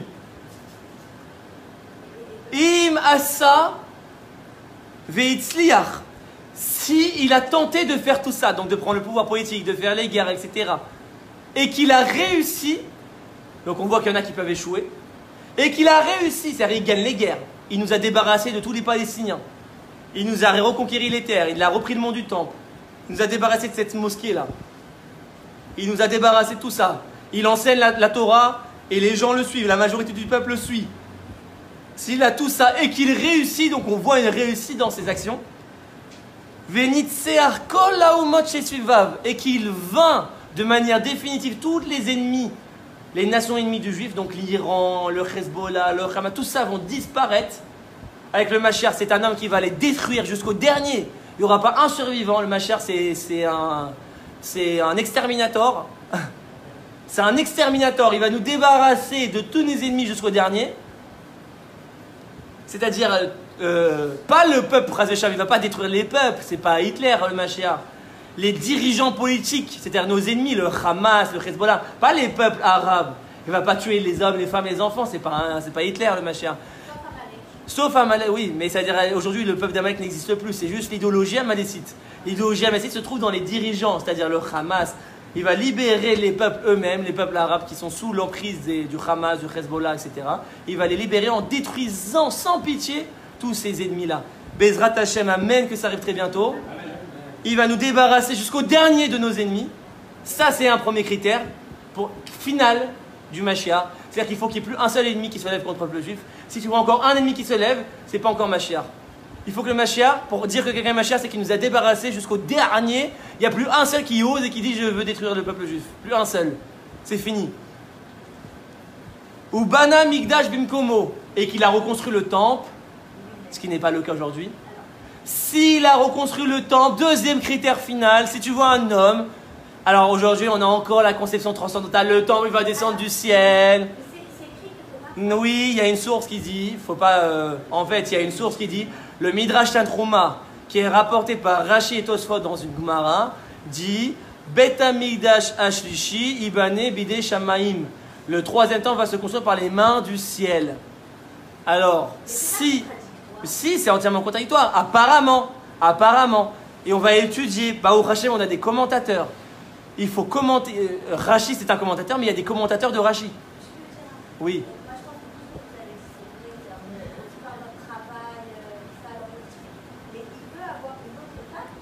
Non, alors ça c'est une étape après Mashiach, on va en parler à la fin. Il faut dissocier Mashiach et Triat HaMetim. Jusqu'à Triat HaMetim, il n'y a rien de transcendant. C'est Triat HaMetim la première chose transcendante dans le monde, la résurrection des morts. Et il y a au moins 4-5 générations entre Mashiach et Triat HaMetim. Il y a le Mashiach, il va mourir, son fils va reprendre la royauté, son petit-fils va reprendre la royauté, c'est dans le Rambam, dans son commentaire de la Mishnah, il dit comme ça. Il va mourir le Mashiach, il n'y aura pas encore la disparition de la mort, il y aura au moins 4-5 générations, jusqu'à la première transcendance du monde, où là le monde va passer à une vraie étape supérieure transcendante, c'est Triat HaMetim. Non. Alors je reprends. Ça veut dire quoi? Là le Rambam il est opposé à la conception du Beth Amikdash, parce qu'il dit le Mashiach par sa main va construire le temple. Donc c'est opposé au fait que ça descende du ciel. Le Rambam dit Bana Migdash Bimkomo. Et il doit construire le temple. Alors on explique. Le Tiferet Israël, qui est un des commentateurs de Rashi, il dit Divrei Agada. Quand on dit que le Beth Amikdash va être construit par les mains du ciel, c'est une métaphore. C'est pas à prendre à la lettre. C'est pas maintenant qu'il y a une soucoupe volante qui va descendre du ciel et qui va s'installer comme ça. Arrêtez d'être des enfants. Arrêtez de rêver et de dire ah la petite souris vient me prendre ma dent. On sait très bien qu'il n'y a pas de petite souris. C'est des images tout ça. La Torah elle a un langage métaphorique. Quand on te dit qu'il va venir par les mains du ciel, ça veut dire quoi? C'est le Tiferet qui dit ça. C'est des images d'Ivrei Agada, ça veut dire quoi? Ça veut dire que quand tu entreprends une action, par exemple construire une action d'une telle grandeur, construire le temple, c'est quoi Bidei Shammai? C'est-à-dire qu'il y aura une telle opposition que pour y arriver, c'est comme si la mer elle doit s'ouvrir, c'est presque impossible. C'est presque impossible, donc il faut une atzlacha qui vient du ciel pour y arriver. Mais c'est une image, ça ne veut pas dire que maintenant Dieu va se dévoiler. C'est-à-dire qu'Hachem va mettre sa hatzlacha et sa bracha comme Narshon devant la mer. Narshon, il a foncé, c'est grâce à Moshe, il est resté inactif. Il a cru que ça allait être transcendantal. Même Moshe s'est trompé. Il a commencé à prier. Dieu lui dit Matitzak Elai. C'est grâce à Narshon qui lui a compris que ce n'était pas transcendantal, qu'il fallait avancer. Et lui, il mérite ma bracha, ma hatzlacha. Et donc là, il y a une hatzlacha surnaturelle, la mer qui s'ouvre. Donc c'est en construisant le temple de nos propres mains qu'on va dévoiler le transcendant. Pas l'inverse. C'est pas parce que le transcendant va se dévoiler qu'il y aura la Géoula. C'est parce que nous, on va agir, on va combattre, on va reconquérir le mont du temple. On va virer les Arabes de là-bas pour Hashem. On va reconstruire, détruire la mosquée. Parce qu'il y en a qui croient qu'il y aura des tremblements de terre, etc. Non. On va détruire la mosquée, on va prendre des grues, on va la détruire. Malgré que le monde entier va s'opposer, le Mashiach va aller contre, il s'en fout du monde entier. Il va contre, et c'est d'ailleurs ça qui va faire qu'il va être reconnu dans le monde. Parce qu'en vérité, on te respecte quand tu es fort et pas quand tu es faible. En vérité, c'est quand on cède que le monde veut nous manger. Quand on est fort, c'est là que le monde va reconnaître notre légitimité. Donc le Mashiach, il ne va pas se gêner, il va détruire la mosquée. Il va faire ce qu'on appelle un pinouille-binouille. Destruction, construction, comme on connaît dans l'immobilier. C'est un kablan, le Mashiach. C'est un grand kablan. Il va détruire la mosquée, pinouille, binouille, il va reconstruire Beth Amikdash. Donc, il y aura des travaux. Il va allouer un budget. Il va prendre 20 milliards de shekels de l'État. On estime à peu près aujourd'hui à 20 milliards de shekels. Ce ne sera pas transcendant, c'est ce que j'explique. Il va louer un budget. Et il va prendre des grues. Il va prendre des travailleurs, juifs ou non juifs, hein. Et il va construire le temple. Ça va prendre 5 ans, ça va prendre 10 ans, ça va prendre 15 ans. Mais il y aura des grues, des constructions, jusqu'à que le temple va se reconstruire.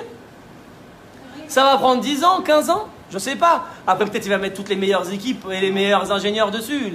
Donc ça va peut-être être rapide, ça va prendre 1 an, 2 ans, pas comme aujourd'hui. Aujourd'hui, quand tu fais des travaux en Israël, tu attends des millénaires.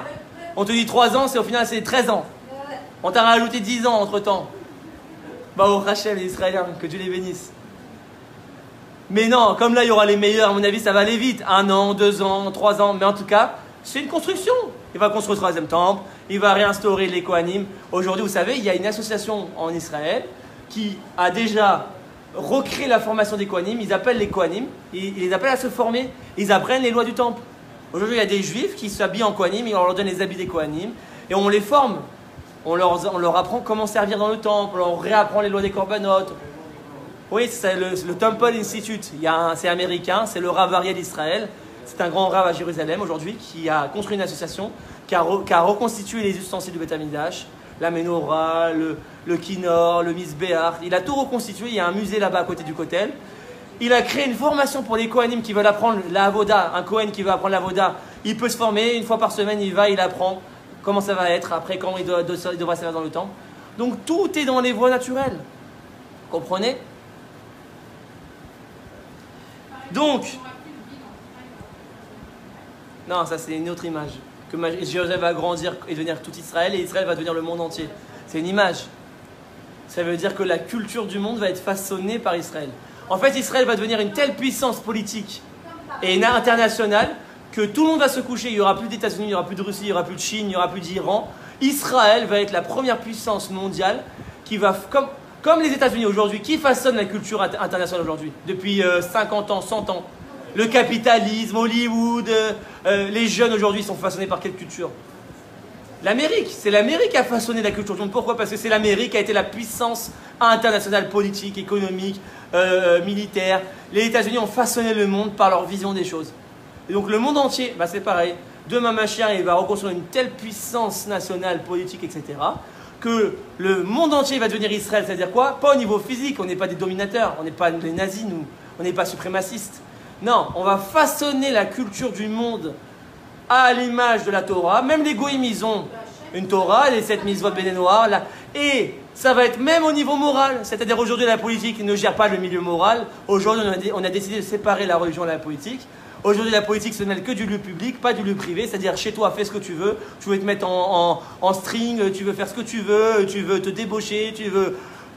La politique ne se mêle pas de ce domaine-là. Le Mashiach va relier les deux. La nation va gérer aussi la morale. C'est-à-dire que la culture internationale va être imprégnée de la morale de la Torah. Alors tu vas me dire, ouais, c'est horrible, c'est l'Iran, on va nous imposer des choses. Non, tout va se faire par l'amour des choses. Le Mashiach ne va jamais imposer des choses. C'est le Mashiach par sa puissance, il va convaincre les gens, comme on l'a dit, à le suivre. Mais ça veut dire que la société et le politique va élever la morale.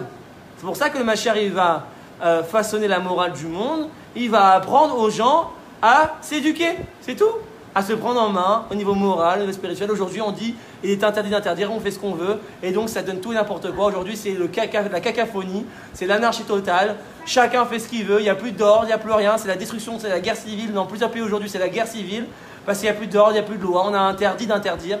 Et donc, ça détruit les sociétés. La Gemara a dit s'il n'y a pas de loi, les hommes, ils se mangent entre eux. Ils se mangent entre eux. La loi, elle améliore l'homme. La règle, elle améliore l'homme. Alors nous, à première vue, on l'aperçoit comme une imposition. Mais en vérité, quand tu comprends la règle, au contraire, tu es content de la faire. Pourquoi tu t'arrêtes au feu rouge? Ah non, moi, on m'impose de m'arrêter au feu rouge. Ah bah non, j'ai envie de continuer. C'est une imposition de s'arrêter au feu rouge. Non, parce que tu comprends que s'arrêter au feu rouge, c'est un bienfait. Parce que si tu traverses, tu peux écraser quelqu'un, tu peux faire un accident. C'est pour régler la circulation. Et bien c'est pareil, le Mashiach va nous amener une telle compréhension des lois de la Torah qu'aujourd'hui on ne comprend pas des fois. Pourquoi c'est comme ci, pourquoi c'est comme ça? On ne comprend pas. Il va nous amener la compréhension des lois à tel point qu'on aura compris que le bienfait de ces lois, et donc naturellement, on les respectera. On comprendra le bienfait. C'est ça le Mashiach. Ça va?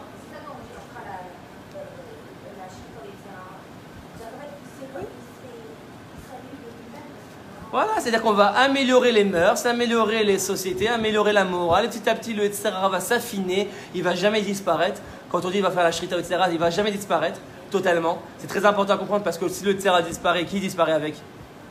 Le monde, l'homme. Le Yetzirah assure l'existence de... bien sûr, le Yetzirah assure l'existence de l'être humain, puisque si il n'y a plus d'Yetzirah, on devient que Tov et on brûle. C'est pas possible. Donc c'est pas que le Yetzirah disparaît, c'est que le Yetzirah s'affine. D'ailleurs, le Zohar HaKadosh, je le dis, même après Mashiach, il y aura encore le plus grand Yetzirah qui va tenir, c'est quoi? C'est la débauche. C'est Gilui Arayot, c'est-à-dire le problème de sexualité. Même après Mashiach, il y aura encore des problèmes de débauche. C'est c'est les mœurs les plus difficiles à assainir. C'est la débauche. Parce que c'est le plus grand Yetzirah de l'homme. C'est le Yetzirah le plus difficile à assainir. C'est le Yetzirah le plus fort de l'homme, c'est tout ce qui est sexuel. Mais c'est ce que dépasse le plus Hachem. Bien sûr. Bon, on avance. Donc, quels sont les simanim, les signes finaux, pourquoi à laquelle tu diras ah, enfin on a le Mashiach. Il a détruit tous nos ennemis jusqu'au dernier. Il a construit le temple. Il a Kibet Nitre Israël. Il a rassemblé, finalisé tout le processus. Il a ramené les 10 tribus parce qu'on sait aujourd'hui qu'il n'y a que 2 tribus qui sont revenues. Il a ramené les 10 tribus, etc. Donc il n'y aura pas 10 millions de juifs, il y aura 300 millions de juifs dans le futur. C'est pour ça qu'on a besoin de temps, d'espace. La Jordanie, etc. Pourquoi? Parce que le Mashiach va ramener aussi les 10 tribus qu'on a perdues, qui sont en Inde, en Afrique. Il y aura dans le futur Israël, on sera 300 millions. C'est fini la galoute où on n'est que 10, 15 millions et on a un petit peuple. Mashiach va nous ramener une grande nation, même au niveau quantité. On va dépasser peut-être même les musulmans, les chrétiens, on va devenir peut-être même 1 milliard de juifs dans le monde. La nation d'Israël sera tellement grande, tellement puissante qu'il y aura peut-être même 1 milliard de juifs à un moment donné. Oui, on va devenir la nation. Même au niveau quantité. C'est une malédiction d'être petit comme ça. C'est une malédiction. Hachem, il a dit, vous allez parmi les nations, vous allez parmi les nations, vous allez toujours rester en petit nombre. Mais quand on va revenir que Mashiach va vous faire regrandir, même au niveau quantité, le peuple va se développer. Vous comprenez? Donc si tu as vu un homme qui a réalisé ces 3 choses-là, plus un ennemi, le temple et le Aré nous dit Aré c'est Mashiach Vadaï. Ça y est, enfin on peut dire de cet homme-là qu'il est le Mashiach. Enfin on peut souffler. Ça y est, on l'a, il est là. Tu as compris maintenant pourquoi c'est interdit de dire avant? Parce que le Rambam il te dit attention, il peut y avoir un homme qui correspond à tous les critères, mais le temple il est où? Ah oui, ceux qui disent que le Rabbi c'est le Mashiach, il est où le temple? Il n'est pas là le temple. Et il n'y a pas la paix. Il y a toujours nos ennemis. Donc les critères finaux, on dit Arezé Mashiach Bevadaï. Ça c'est sûr que c'est le Mashiach. Personne n'a encore correspondu à ça. Tant que le top n'est pas construit, on ne peut pas dire. Donc comment on va savoir qui c'est Mashiach? Tout simplement par ses actions. C'est tout. Il faut arrêter de vouloir dire, mettre la charrue avant les bœufs. Pourquoi tu veux déterminer que quelqu'un est Mashiach s'il n'a pas encore réussi les actions de Mashiach? Ne mets pas la charrue avant les bœufs. Comment on va savoir qui c'est ma charrue? Je ne cherche pas à savoir, te dit le Rambam. On s'en fout. Je cherche pas à savoir.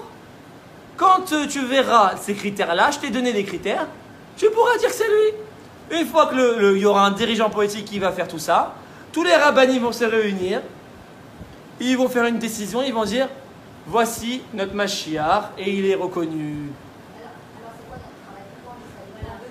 Alors on avance, on arrive à ça. Très bonne question. On arrive à ça. On arrive à ça. Donc maintenant on a compris quelque chose d'essentiel, mes amis. D'essentiel. C'est que on a cassé toutes les conceptions du Mashiach tel qu'on l'a conçu. Et j'espère que ça vous, au contraire, ça vous rassure dans vos cœurs. Pourquoi? Pourquoi? Parce que on comprend maintenant pourquoi il ne vient pas encore. On comprend parce que toutes ces conceptions de Mashiach va venir à Pessah et tout, vous avez compris pourquoi c'est impossible? Parce que ça peut prendre 30 ans, c'est un processus. Ça peut prendre 20 ans, ça peut prendre 10 ans, je ne sais pas, c'est pas linéaire, ça peut aller vite. Mais c'est pas du jour au lendemain. Le temps qu'ils montent, le temps qu'ils prennent le pouvoir, le temps qu'ils chassent nos ennemis, le temps qu'ils construisent le temple. Hata, comme on dit. Non, mais ça peut être Pitom. Non, justement, c'est pas Pitom. C'est le contraire de l'Eliatzit Mitzrayim. Mais là, on va répondre à la question la plus fondamentale. Pourquoi Hachem, alors, il a envoyé une Yetzia transcendantale, une sortie d'Égypte transcendantale? Pourquoi? Et ça, c'est rejoint un autre cours que j'ai fait pour ceux qui n'étaient pas là. Hachem ne voulait pas. Il ne devait pas envoyer de sortie d'Égypte, Hachem. Oui. C'est le secret que Rashi nous dit à la création. Quand Dieu il a créé le monde par Elohim, qu'est-ce que dit Rashi? Pourquoi il n'a pas créé avec Yud Kei Vav Kei, le nom transcendantal? Il a vu, qu'est-ce que dit Rashi? Il a vu que le monde n'avait pas le niveau d'être au niveau de Elohim. Alors, il a amené le transcendantal pour faire survivre. Voilà. Si le peuple juif s'était pris en main et avait voulu sortir d'Égypte, il n'y aurait pas eu besoin de Moshe Rabbeinu. C'est parce qu'on s'est enfermé dans la galoute d'Égypte et qu'on n'avait plus aucun espoir qu'on arrivait, qu'on appelle dans la Kabbalah les 49 portes de Touma, d'impureté, que Hachem a dû envoyer une Géoula transcendantale pour nous sauver, nous faire survivre, parce que si on disparaît, il n'y a plus de projet. Donc il est obligé de nous faire survivre. Et donc, vu que ça ne peut plus passer par la voie naturelle, il est obligé d'envoyer une Géoula surnaturelle. Mais chas v'shalom, de croire que c'était bien. Au Hachem, on a Rashi, le meilleur commentateur de la Torah, et il dit quoi quand le Yud Kei Vav Kei se dévoile à Moshe, qui dit Moshe, je me dévoile en toi en tant que Yud Kei Vav Kei, qu'est-ce que je n'ai pas dévoilé au Père? Alors tout le monde interprète comment? Waouh, Moshe a dévoilé le Yud Kei Vav Kei. Non. Hachem, il dit quoi? Rashi sur place. Ani mitonen al mitat avot. Je pleure la mort des pères. Pourquoi? Mais oui, ils ne se plaignaient pas, ils n'avaient pas besoin de transcendants.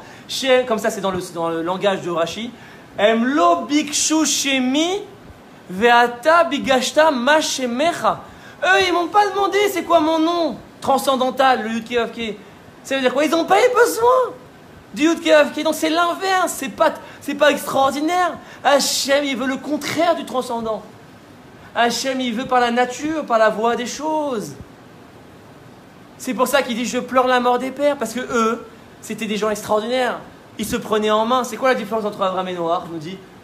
Pourquoi Noach, et si on l'avait mis dans la génération d'Abraham, on l'aurait même pas vu? C'est exactement ça. Noach, il attendait là, il était passif. Et à Abraham, il y a écrit que il y a écrit que Noach, il allait après Dieu. Et il y a écrit que Dieu allait après Abraham. C'est-à-dire qu'Abraham, il était tellement dans l'initiative, dans l'action, que Dieu le suivait. Non! Il faut tout faire pour initier le Mashiach. On va expliquer c'est quoi concrètement. C'est ça qui va dévoiler le Elohim. Donc il pleure la mort des pères. Maintenant, Moshe, il dévoile le Yud Kei Vav Kei parce que maintenant je suis obligé. Sinon, ils vont mourir en Égypte. Vous avez compris maintenant? Mais c'est pour ça que la terre d'Israël est si importante, mes amis. Pourquoi je ne peux pas être juif en France? Pourquoi je ne peux pas être juif aux États-Unis? Pourquoi je ne peux pas être juif? Pourquoi la terre d'Israël c'est important? Parce que la terre d'Israël me détache du transcendantal. Quel nom se dévoile en terre d'Israël? Elohim, je le dis à tous mes cours, je le répète à tous mes cours. Le désert, on avait la manne qui tombe du ciel, le Yud Kivavke, les miracles, etc. C'est ça la faute des explorateurs. Et Eretz Israël, tout est dans la nature maintenant. Fini la manne qui descend du ciel, tu vas travailler la terre. Fini les Hananekavod qui te protègent, maintenant tu vas faire les guerres. C'est pour ça que les explorateurs qui étaient des très grands tzadikim n'ont pas voulu rentrer, parce qu'ils s'étaient habitués au modèle Yud Kevavke qui était le modèle de Moshe, et le modèle de Yehoshua qui est maintenant de faire les guerres, le modèle de David, ils ont refusé. Et d'où on apprend, on a dit, la Gemara qui dit que tout juif qui habite en dehors de la terre, c'est celui qui n'a pas de Dieu. Kol Yehudi shegar bechusta domekemi she'en lo Eloka. La Mesechet Tuvot, Pacha 11 a dit, tout celui qui habite en Chut Laretz, c'est comme s'il n'avait pas de Dieu. Alors quoi, le Rabbi n'avait pas de Dieu? Alors quoi, Rachid n'avait pas de Dieu? Non. Elo Eloka, il n'est pas lié à Elohim. C'est la dimension Elohim qui se dévoile en Eretz Israël, parce que la tête d'Israël t'apprend à être un homme. Il n'y a plus de miracle, et à te connaître, et à avancer, et à agir, et à te battre, pour toi dévoiler la dimension divine, et non pas que la dimension divine te dévoile. Ça va? C'est pour ça que la terre d'Israël est si importante. Ça va? Il est enregistré sur Facebook.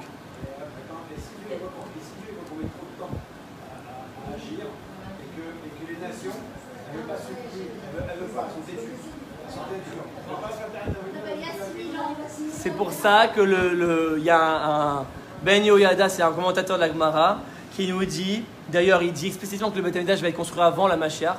Et il le dit dans ses commentaires sur la Gemara Brachot, page 3. Il dit, tu apprends des 3 simanim. Pour ceux qui connaissent la Gemara, je vais rapidement. Il y a la nuit est divisée en 3 gardes. Il y a 3 simanim. La première garde, c'est le Chamor qui est Noer, c'est l'âne qui braille. Ensuite, il y a le chien qui aboie, c'est le 2e siman. Et le 3e siman, c'est la femme qui discute avec son mari. L'enfant qui boit du lait de sa mère et la femme qui discute avec son mari. Les femmes, elles adorent vers 5 h du matin comme ça, parler avec leur mari, leur faire toute le... C'est dans la nature de la femme. donc, il te dit, de là t'apprends quoi? Ça fait allusion aux 3 Beth Amikdash. Le Chamor Kenoa, c'est le premier Beth Amikdash, le Kelev Ketzoek, c'est le 2e Beth Amikdash, et le fait que la femme discute avec son mari, c'est le 3e Beth Amikdash. De là t'apprends qu'il fait encore nuit. C'est-à-dire que c'est pas encore la Géoula, la 3e Beth Amikdash va être construite alors qu'il fait encore nuit. C'est-à-dire qu'en fait le Beth Amikdash va être construit avant Mashiach. Alors on va expliquer. Amen. C'est très bien. C'est-à-dire que c'est nous qui devons construire le temple. Aujourd'hui, on doit monter un mouvement et reconstruire le temple. C'est aussi l'avis du Masechet Yerushalmi dans Masechet Maser Sheni par 29. Il te dit Atil Beth Amikdash Leibanot Lifnei Malchut David. Le Beth Amikdash va être reconstruit avant le dévoilement du Mashiach. Donc ça s'oppose au Rambam qui dit que le Mashiach il doit construire le temple. Le Masechet Yerushalmi, il te dit que c'est avant même le Mashiach, c'est-à-dire que c'est d'abord la construction du temple par le peuple. Comme on a reconstruit Israël aujourd'hui, on doit reconstruire le temple. Et ensuite le Mashiach, et c'est ça qui amène le Mashiach selon le Yerushalmi. Pas avant. Tant qu'on n'a pas construit le temple, il n'y a pas de Mashiach. Alors en fait, il ne s'oppose pas les deux. Je vais t'expliquer pourquoi. Pourquoi il ne s'oppose pas les deux? Pourquoi le Rambam il t'a dit c'est le Mashiach qui doit ramener les exilés? Alors je ne comprends pas, il y a déjà 60% qui sont revenus déjà. Le rassemblement des exilés a déjà commencé, il n'y a pas de Mashiach. Alors pourquoi le Rambam te dit il doit faire les exilés? Et il y en a qui prennent à la lettre, ils te disent vu que c'est le Mashiach qui doit faire les exilés, interdit de faire l'Alia. Il y a des discours comme ça chez les Torah Karta, chez les orthodoxes. Et ils restent à New York ou en France ou en Australie, pourquoi? Non, le Rambam a dit Mashiach doit faire le rassemblement des exilés. Interdit de monter en Israël. Donc c'est pour ça que je dis que ça ne s'oppose pas. Pourquoi? Parce que quelle est l'erreur d'interprétation?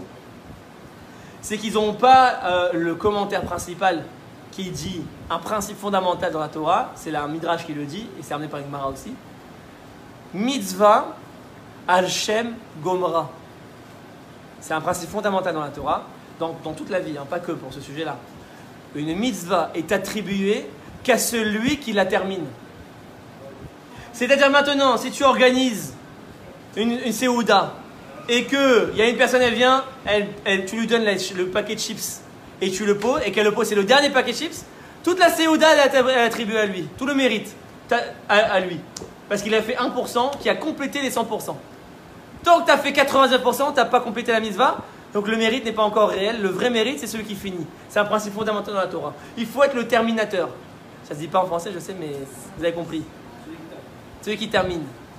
Et bien pareil ici en fait, c'est pas que quand le rabbin dit, c'est pas que tu peux pas commencer le kibbutz galouyot, c'est que le Mashiach va venir finaliser. C'est-à-dire que même s'il rassemble, il amène le dernier chinois converti de la 10e tribu, si c'est lui qui l'a ramené, tu peux dire Mashiach a fait le kibbutz galouyot. T'as compris?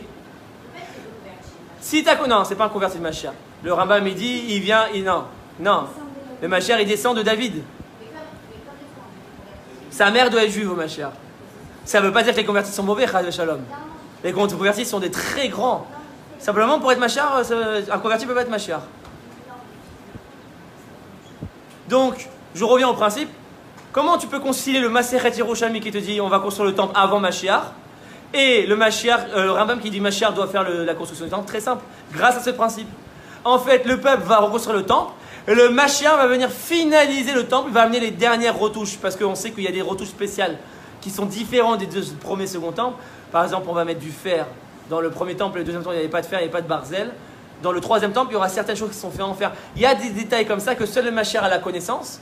Et c'est lui qui va venir finaliser. Oh. Dans les prophètes, dans les Écrits, les plans pour s'enfuir près, même près. On a tout pour reconstruire le temple aujourd'hui. On a tout pour reconstruire le troisième temple.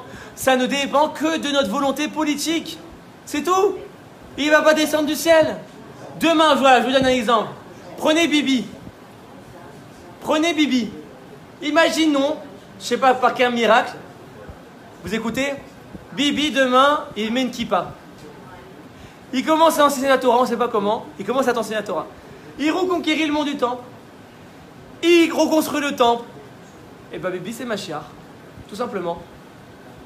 Chaque homme vivant qui ressemble et qui amène à ces critères-là, s'il y arrive, c'est Mashiach. Non, mais si du jour au lendemain, tu l'entends Bibi, il te commence à te parler de Kabbalah, de Sod. Peut-être, je sais pas. Je sais pas. On ne sait pas qui est Mashiach jusqu'à qu'il sera.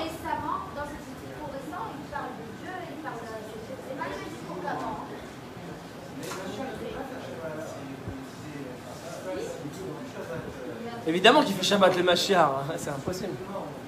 Hein? Ah non, ça dépend. Dans la Lacha, on dit ici à Pikuach Nefesh, c'est Dochet à Torah. Ça dépend. Il y a une dans ça, mais ça dépend. Pas tout le temps. Que dans les situations d'urgence. Donc, on continue. C'est une erreur. Mais c'est une erreur, oui. C'est une erreur. Toutes les générations se sont trompées. Parce que comme on était en galoute, on avait un esprit de galoute. Comme on a vécu en diaspora, et que, vous savez, quand on a vécu en Espagne, à l'époque de l'Inquisition espagnole, est-ce qu'il y a quelqu'un qui a le toupet de venir et de dire on va reconstruire l'État d'Israël, etc. Mais quand les Juifs sont déportés, mais qui aura l'audace de dire mais rentre chez toi, t'es un fou toi.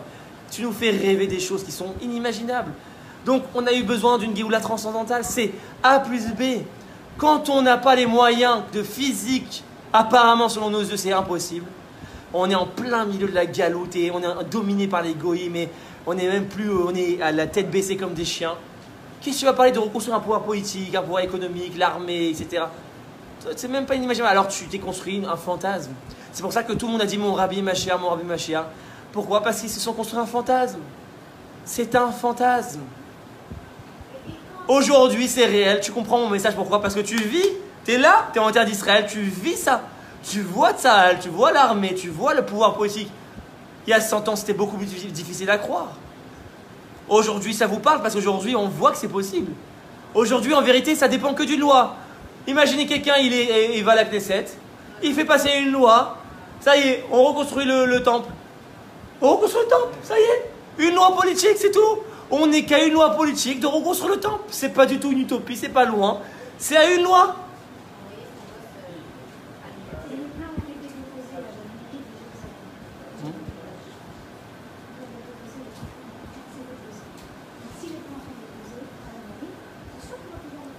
Oui, mais aujourd'hui on est empêché par le côté politique qui est laïque et qui n'est pas mêlé par les sujets de Torah et qui veut empêcher, c'est quand tu montes sur le mont du temple on t'empêche de prier, etc. Parce que malheureusement l'État d'Israël aujourd'hui a des politiques parfois anti-religieuses et il y a le côté des religieux qui eux t'interdisent de monter au mont du temple, qui pensent que la Géoula est transcendantale, parce que si tu interdis le montement du temple, forcément tu es obligé de croire que la Géoula est transcendantale, parce que sinon comment tu vas construire le temple si tu ne montes pas sur le lieu lui-même? Si tu es interdit de monter, il faut rester prier devant le cotel. Oui, non mais d'accord, mais si, ça c'est un sujet en soi, c'est un cours en soi. C'est ce qu'il a expliqué monsieur. C'est que bien sûr que c'est kadosh le mont du temple, bien sûr qu'il ne faut pas monter. Parce qu'il y a la toumatmet et la vache rousse, etc. Et que tu es chav karet si tu te trompes, etc. Mais simplement, ils ont oublié une halakha essentielle. Laquelle? Pikuach nefesh dochet ta Torah. Quand il y a un danger de mort, tu dois aller contre la Torah. Si demain, quelqu'un va te dire, Chad Vesham, il dit à Shimon, mange du porc ou je te tue. Si tu fais du zèle et que tu dis, je veux garder la Torah, je ne mange pas du porc, Dieu va te reprocher. Ça va contre Dieu, bien sûr. Bien sûr, la vie va chai bahem. Tu vivras par les mitzvot, pas tu mourras. C'est un principe de Shulchan Aruch, halakha fondamental. Si faire la mitzvah, ça t'amène à mourir, tu dois aller contre la mitzvah. Sauf 3 choses. Avodah zara, gilui arach vechot damim, la débauche, le meurtre et l'idolâtrie. Si on te dit, tue quelqu'un ou je te tue, tu dois préférer mourir. Si on te dit, va avec une femme mariée ou je te tue, tu préfères mourir. Pour te montrer la gravité de ces fautes-là. Et l'idole, si on te dit prosterne-toi devant l'idole ou je te tue, tu dois préférer mourir. Mais à part ces 3 choses, tu dois manger du cochon, tu dois. Non, pas tu peux, tu dois. C'est un devoir, Hachem il te reprochera. Donc, ils ont oublié un truc, c'est quoi? C'est que le fait d'interdire l'ammontement du temple, parce que c'est vrai, il y a une haine de Gdusha, ça renforce qui? Nos ennemis. Ça renforce la souveraineté ennemie. Et ça renforce leur force. Ça renforce leur nationalisme, ça renforce leur terrorisme, ça renforce leur espérance de nous remplacer, ça renforce leur... Donc quand tu fais cette Torah-là, ça t'amène à renforcer un danger de mort. Donc tu vas contre la Torah. Tu dois d'Afka monter pour reconquérir la terre. Si maintenant c'est sous souveraineté, il n'y a plus de danger, c'est plus sous souveraineté ennemie, alors c'est fini, tu ne peux plus monter. C'est la souveraineté qui définit si tu peux monter ou pas. C'est ça ce qu'on appelle Milchemet Mizvah aussi. Hein? Non, ça veut dire que si le temple est reconstruit, etc., et qu'il y a les Kohanim, le service historique, c'est fini. Tu ne peux plus remonter. Il faut que tu te purifies, il faut qu'on ait la vache rousse qui purifie la... Sinon, tu ne peux pas faire les corbanotes, etc. Là, la revient à sa normale. Mais là, aujourd'hui, on n'est pas en situation normale. Aujourd'hui, qui c'est qui domine le monde du temple? C'est nos ennemis. C'est comme dans les années 30, quand il y a eu un fou furieux qui s'est levé, qui a dit on va exterminer tous les juifs. Personne ne l'a pris au sérieux, ils sont restés, etc. Ils n'ont pas pris au sérieux, il y avait Pikuach Nefesh. Et ils ont dit on va continuer à faire la Torah en Pologne, etc. Chas v'shalom, ça a mené où? Si on avait fait l'Alia, on n'avait pas interdit l'Alia, parce qu'ils ont dit c'est interdit de faire l'Alia, parce que c'est le sionisme, il est laïque, c'est hérétique. Si les gens avaient fait l'Alia, beaucoup de juifs auraient pu être sauvés. Beaucoup de juifs auraient pu être sauvés. Parce qu'ils n'ont pas pris en compte le Inyan de Pikuach Nefesh. Parce qu'ils n'ont pas pris au sérieux. Ah non, il y a un fou qui se lève, bon il dit qu'il faut tuer tous les juifs, mais c'est un rigolo. Aujourd'hui, il est suivi par ses pecnos. Prends au sérieux. Prends au sérieux le Pikuach Nefesh. Prends au sérieux. Quand ton ennemi dit qu'il veut te tuer, c'est pas la rigolade. Quand le Kaïmani, le chef de l'Iran, il te dit je vais envoyer une bombe atomique sur Israël, c'est pas de la rigolade. Le mec, il est prêt à le faire. Ça dépend de moyens. Est-ce qu'il a les moyens ou pas de le faire? Lui, il est fou, il est prêt à le faire. Prends-le au sérieux. Si tu laisses les Arabes sur le mont du Temple à dire on va vous égorger, etc., c'est pas de la rigolade. Ils sont prêts à tout pour t'égorger, les Arabes. S'il n'y avait pas la police israélienne, demain, tous les Juifs du Kotel se font égorger. Les Arabes viennent et ils égorgent tout le monde. Donc prends pas à la rigolade ce Pikuach Nefesh. Tu leur laisses la domination du mont du Temple, tu renforces le Pikuach Nefesh, donc tu vas contre la Torah. Tu as utilisé la Torah pour aller contre la Torah parce que tu as dit il y a la Gdusha, donc tu as utilisé la Lacha, mais en danger de mort. Donc tu es un meurtrier. C'est pas moi qui le dis, c'est le Shulchan Aruch. Tout celui qui fait rentrer la Torah où il y a un inyan de Pikuach Nefesh, c'est comme un meurtrier. Il te donne l'exemple, c'est comme le Shabbat. Si quelqu'un il est malade ou tu as un ennemi le Shabbat, il te dit le Shulchan Aruch, Mishe Shoel Arez et Shofer Damim. Celui qui ne se précipite pas pour transgresser Shabbat, prendre la voiture, aller amener ce malade à l'hôpital, tu le laisses dans un danger de mort au nom du Shabbat, parce que genre on va attendre dimanche parce qu'aujourd'hui c'est Shabbat, on ne peut pas prendre la voiture, tu es un meurtrier. Comme ça dit Shulchan Aruch, Azeh Shofer Damim, tu es comme un meurtrier parce que tu es en train de renforcer ce danger de Pikuach Nefesh sur lui. Il y a un ennemi qui passe et tu le laisses et tu ne sors pas en guerre contre lui parce que tu dis c'est Shabbat, je sors en guerre que demain parce que je ne vais pas être Mechael Shabbat, tu es comme un meurtrier parce que tu renforces l'ennemi sur toi. Donc quand tu fais rentrer la Torah où il y a un inyan de Pikuach Nefesh, tu vas contre la Torah lui-même. C'est ça, la Torah, c'est la vie. Si quand tu fais la mitzvah, c'est pour mourir, si le fait que je ne monte pas sur le mont du temple, c'est pour renforcer mes ennemis à me tuer, alors tu as inversé les valeurs de la Torah. La Torah, elle doit être faite pour vivre, pas pour mourir. Bref. Donc tout ça pour finir, c'est quoi la conclusion? C'est pour ça qu'il faut monter au mont du temple aujourd'hui. Et j'appelle tous les rabbanim à changer d'avis, Bezrat Hashem, petit à petit. Il y a beaucoup de rabbanim, pas croire que je me lève contre les rabbanim, Chas v'Shalom. Je ne veux pas me lever contre les rabbanim, je ne crée aucune discorde, Chas v'Shalom.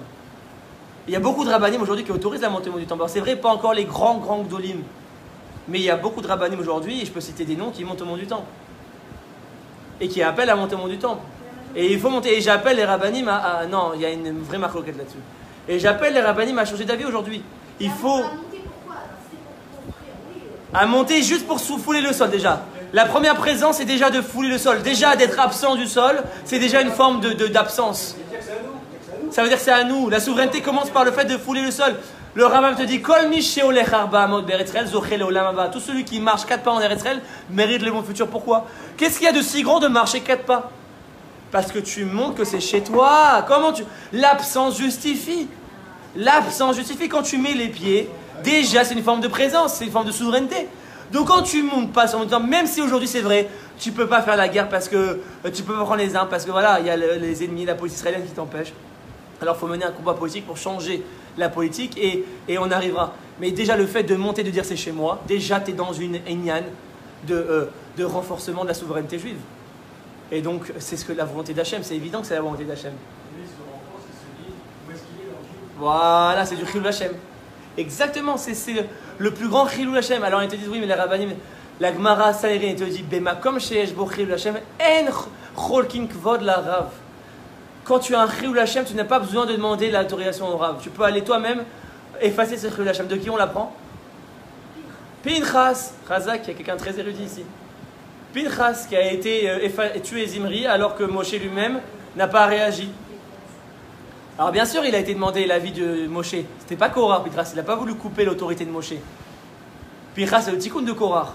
Il a été demandé, mais en vérité, il a été lui-même après. Moshe, il n'a pas dit qu'il fallait le tuer. Moshe, il n'a pas réagi. Il a été puni d'ailleurs pour ça. Moshe a été puni pour ça. Moshe, il a eu une grave punition que ça. Sa tombe a été cachée de tous, nous dit le Midrash. Le fait qu'on ne connaisse pas la tombe de Moshe, c'est parce qu'il n'a pas réagi face à Zimri. Il nous dit, c'est une punition. C'est le Midrash Rava qui dit ça. Nitatsel, comme on dit. Il n'a pas voulu conquérir combattre le chilul Hachem. Il n'a pas la mida de la malchoute comme David et comme Pinchas et comme etc. etc. Donc,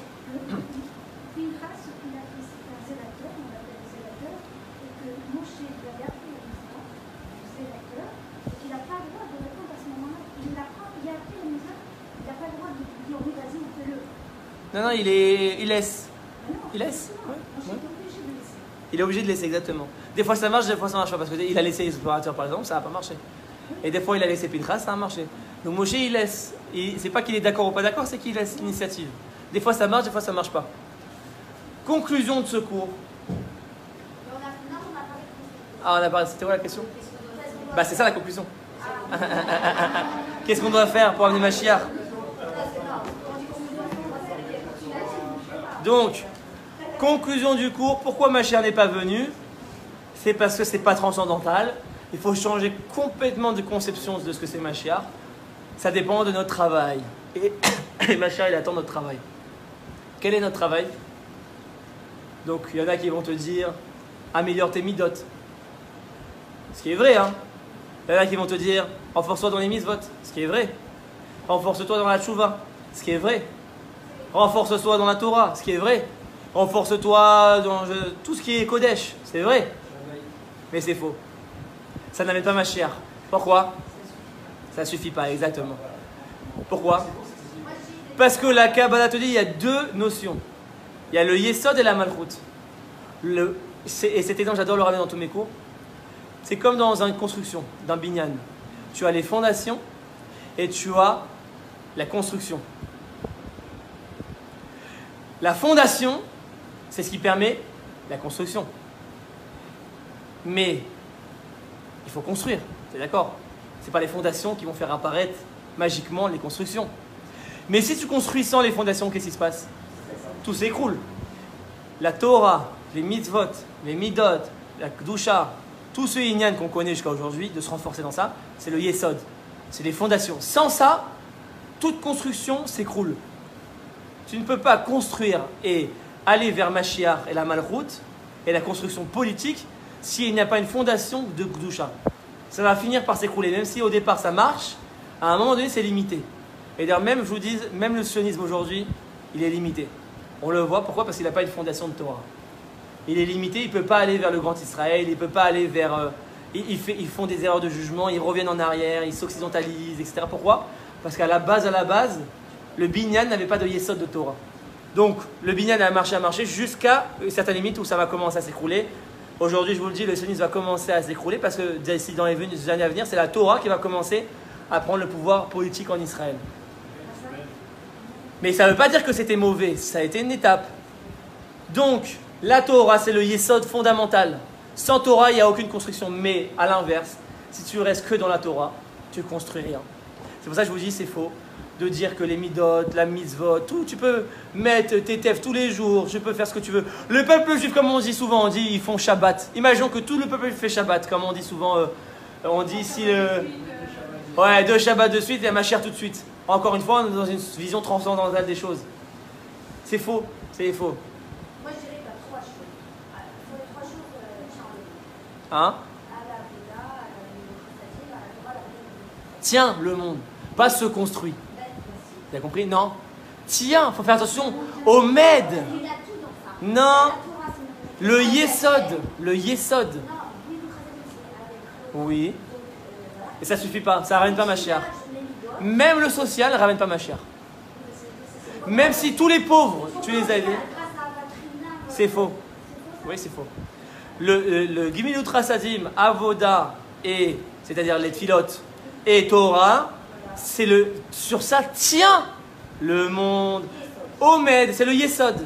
C'est-à-dire même le social, c'est-à-dire les pauvres, et la mitzvah de réjouir son prochain, de Avatrinam, l'amour, l'unité, ne ramène pas ma chère. Tu peux avoir... Non. Non. Tu maintiens... C'est quoi construire? On arrive à la réponse. C'est quoi construire?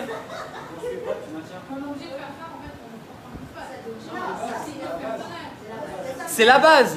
Tu veux être un constructeur, soit dans la Torah, soit dans les Tfilot, soit dans le Gemilut HaChassam. David, il priait toute la nuit. Il s'en tenait pas qu'à ça, mais il priait toute la nuit. C'est-à-dire, il avait ça. Si tu veux être un vrai constructeur, tu vas amener Mashiach. Alors bien sûr, tu dois avoir Gemilut Rasadim, Avoda, Torah. Sans ça, il n'y a rien, il n'y a aucun binyan qui peut tenir. Mais ce n'est pas le binyan. Tu n'amèneras pas Mashiach en te limitant à ses actions. Quelle est l'action qui va concrétiser tout ça? C'est-à-dire, quelle construction? Hein? Hein?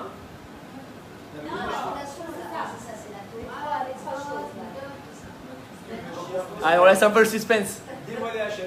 Dévoiler Hachem, mais comment dévoiler Hachem?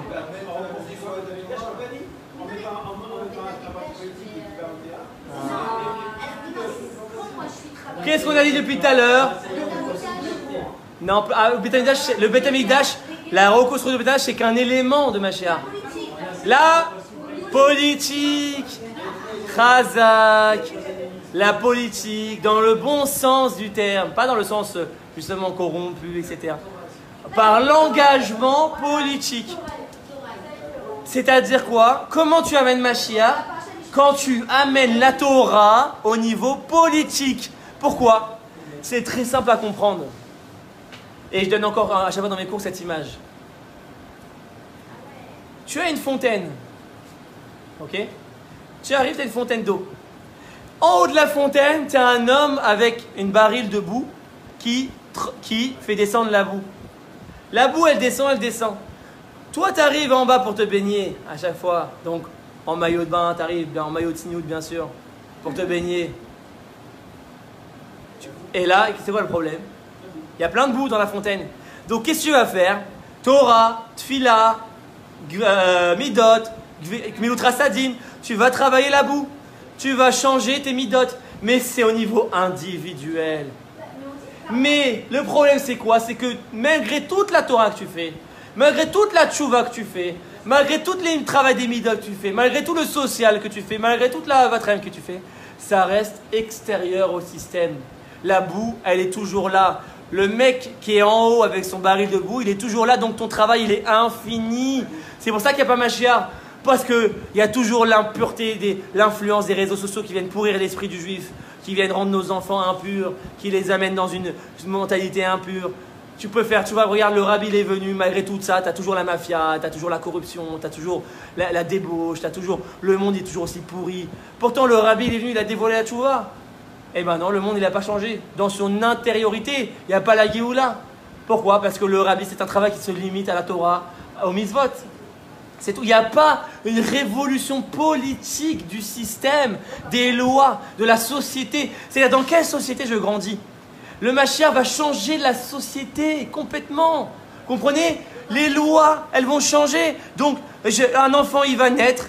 Il n'y aura plus toute cette boue. C'est fini. Donc, il sera entièrement... Il n'y a plus d'Etserara. Il n'y a plus de boue. Le Mashiach, il a détruit l'homme à la source. Le Mashiach, il a attaqué la source comment? La politique. Il n'y a que par la politique que tu peux arriver à changer le monde. Parce que la politique, c'est peut-être pourri aujourd'hui, mais c'est le Kéli qui te permet d'amener la lumière. C'est ce qu'elle te dit la Kabbalah. La Kabbalah te dit quand le monde il a été créé, le Haré Akadosh te révèle un secret extraordinaire. Et je fais finir là-dessus. Le Haré Akadosh te dit,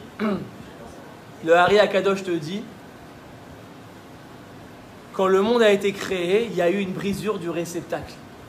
Vous connaissez cette notion de Shirat HaKelim? Dieu était une lumière infinie et il a voulu rentrer dans le réceptacle.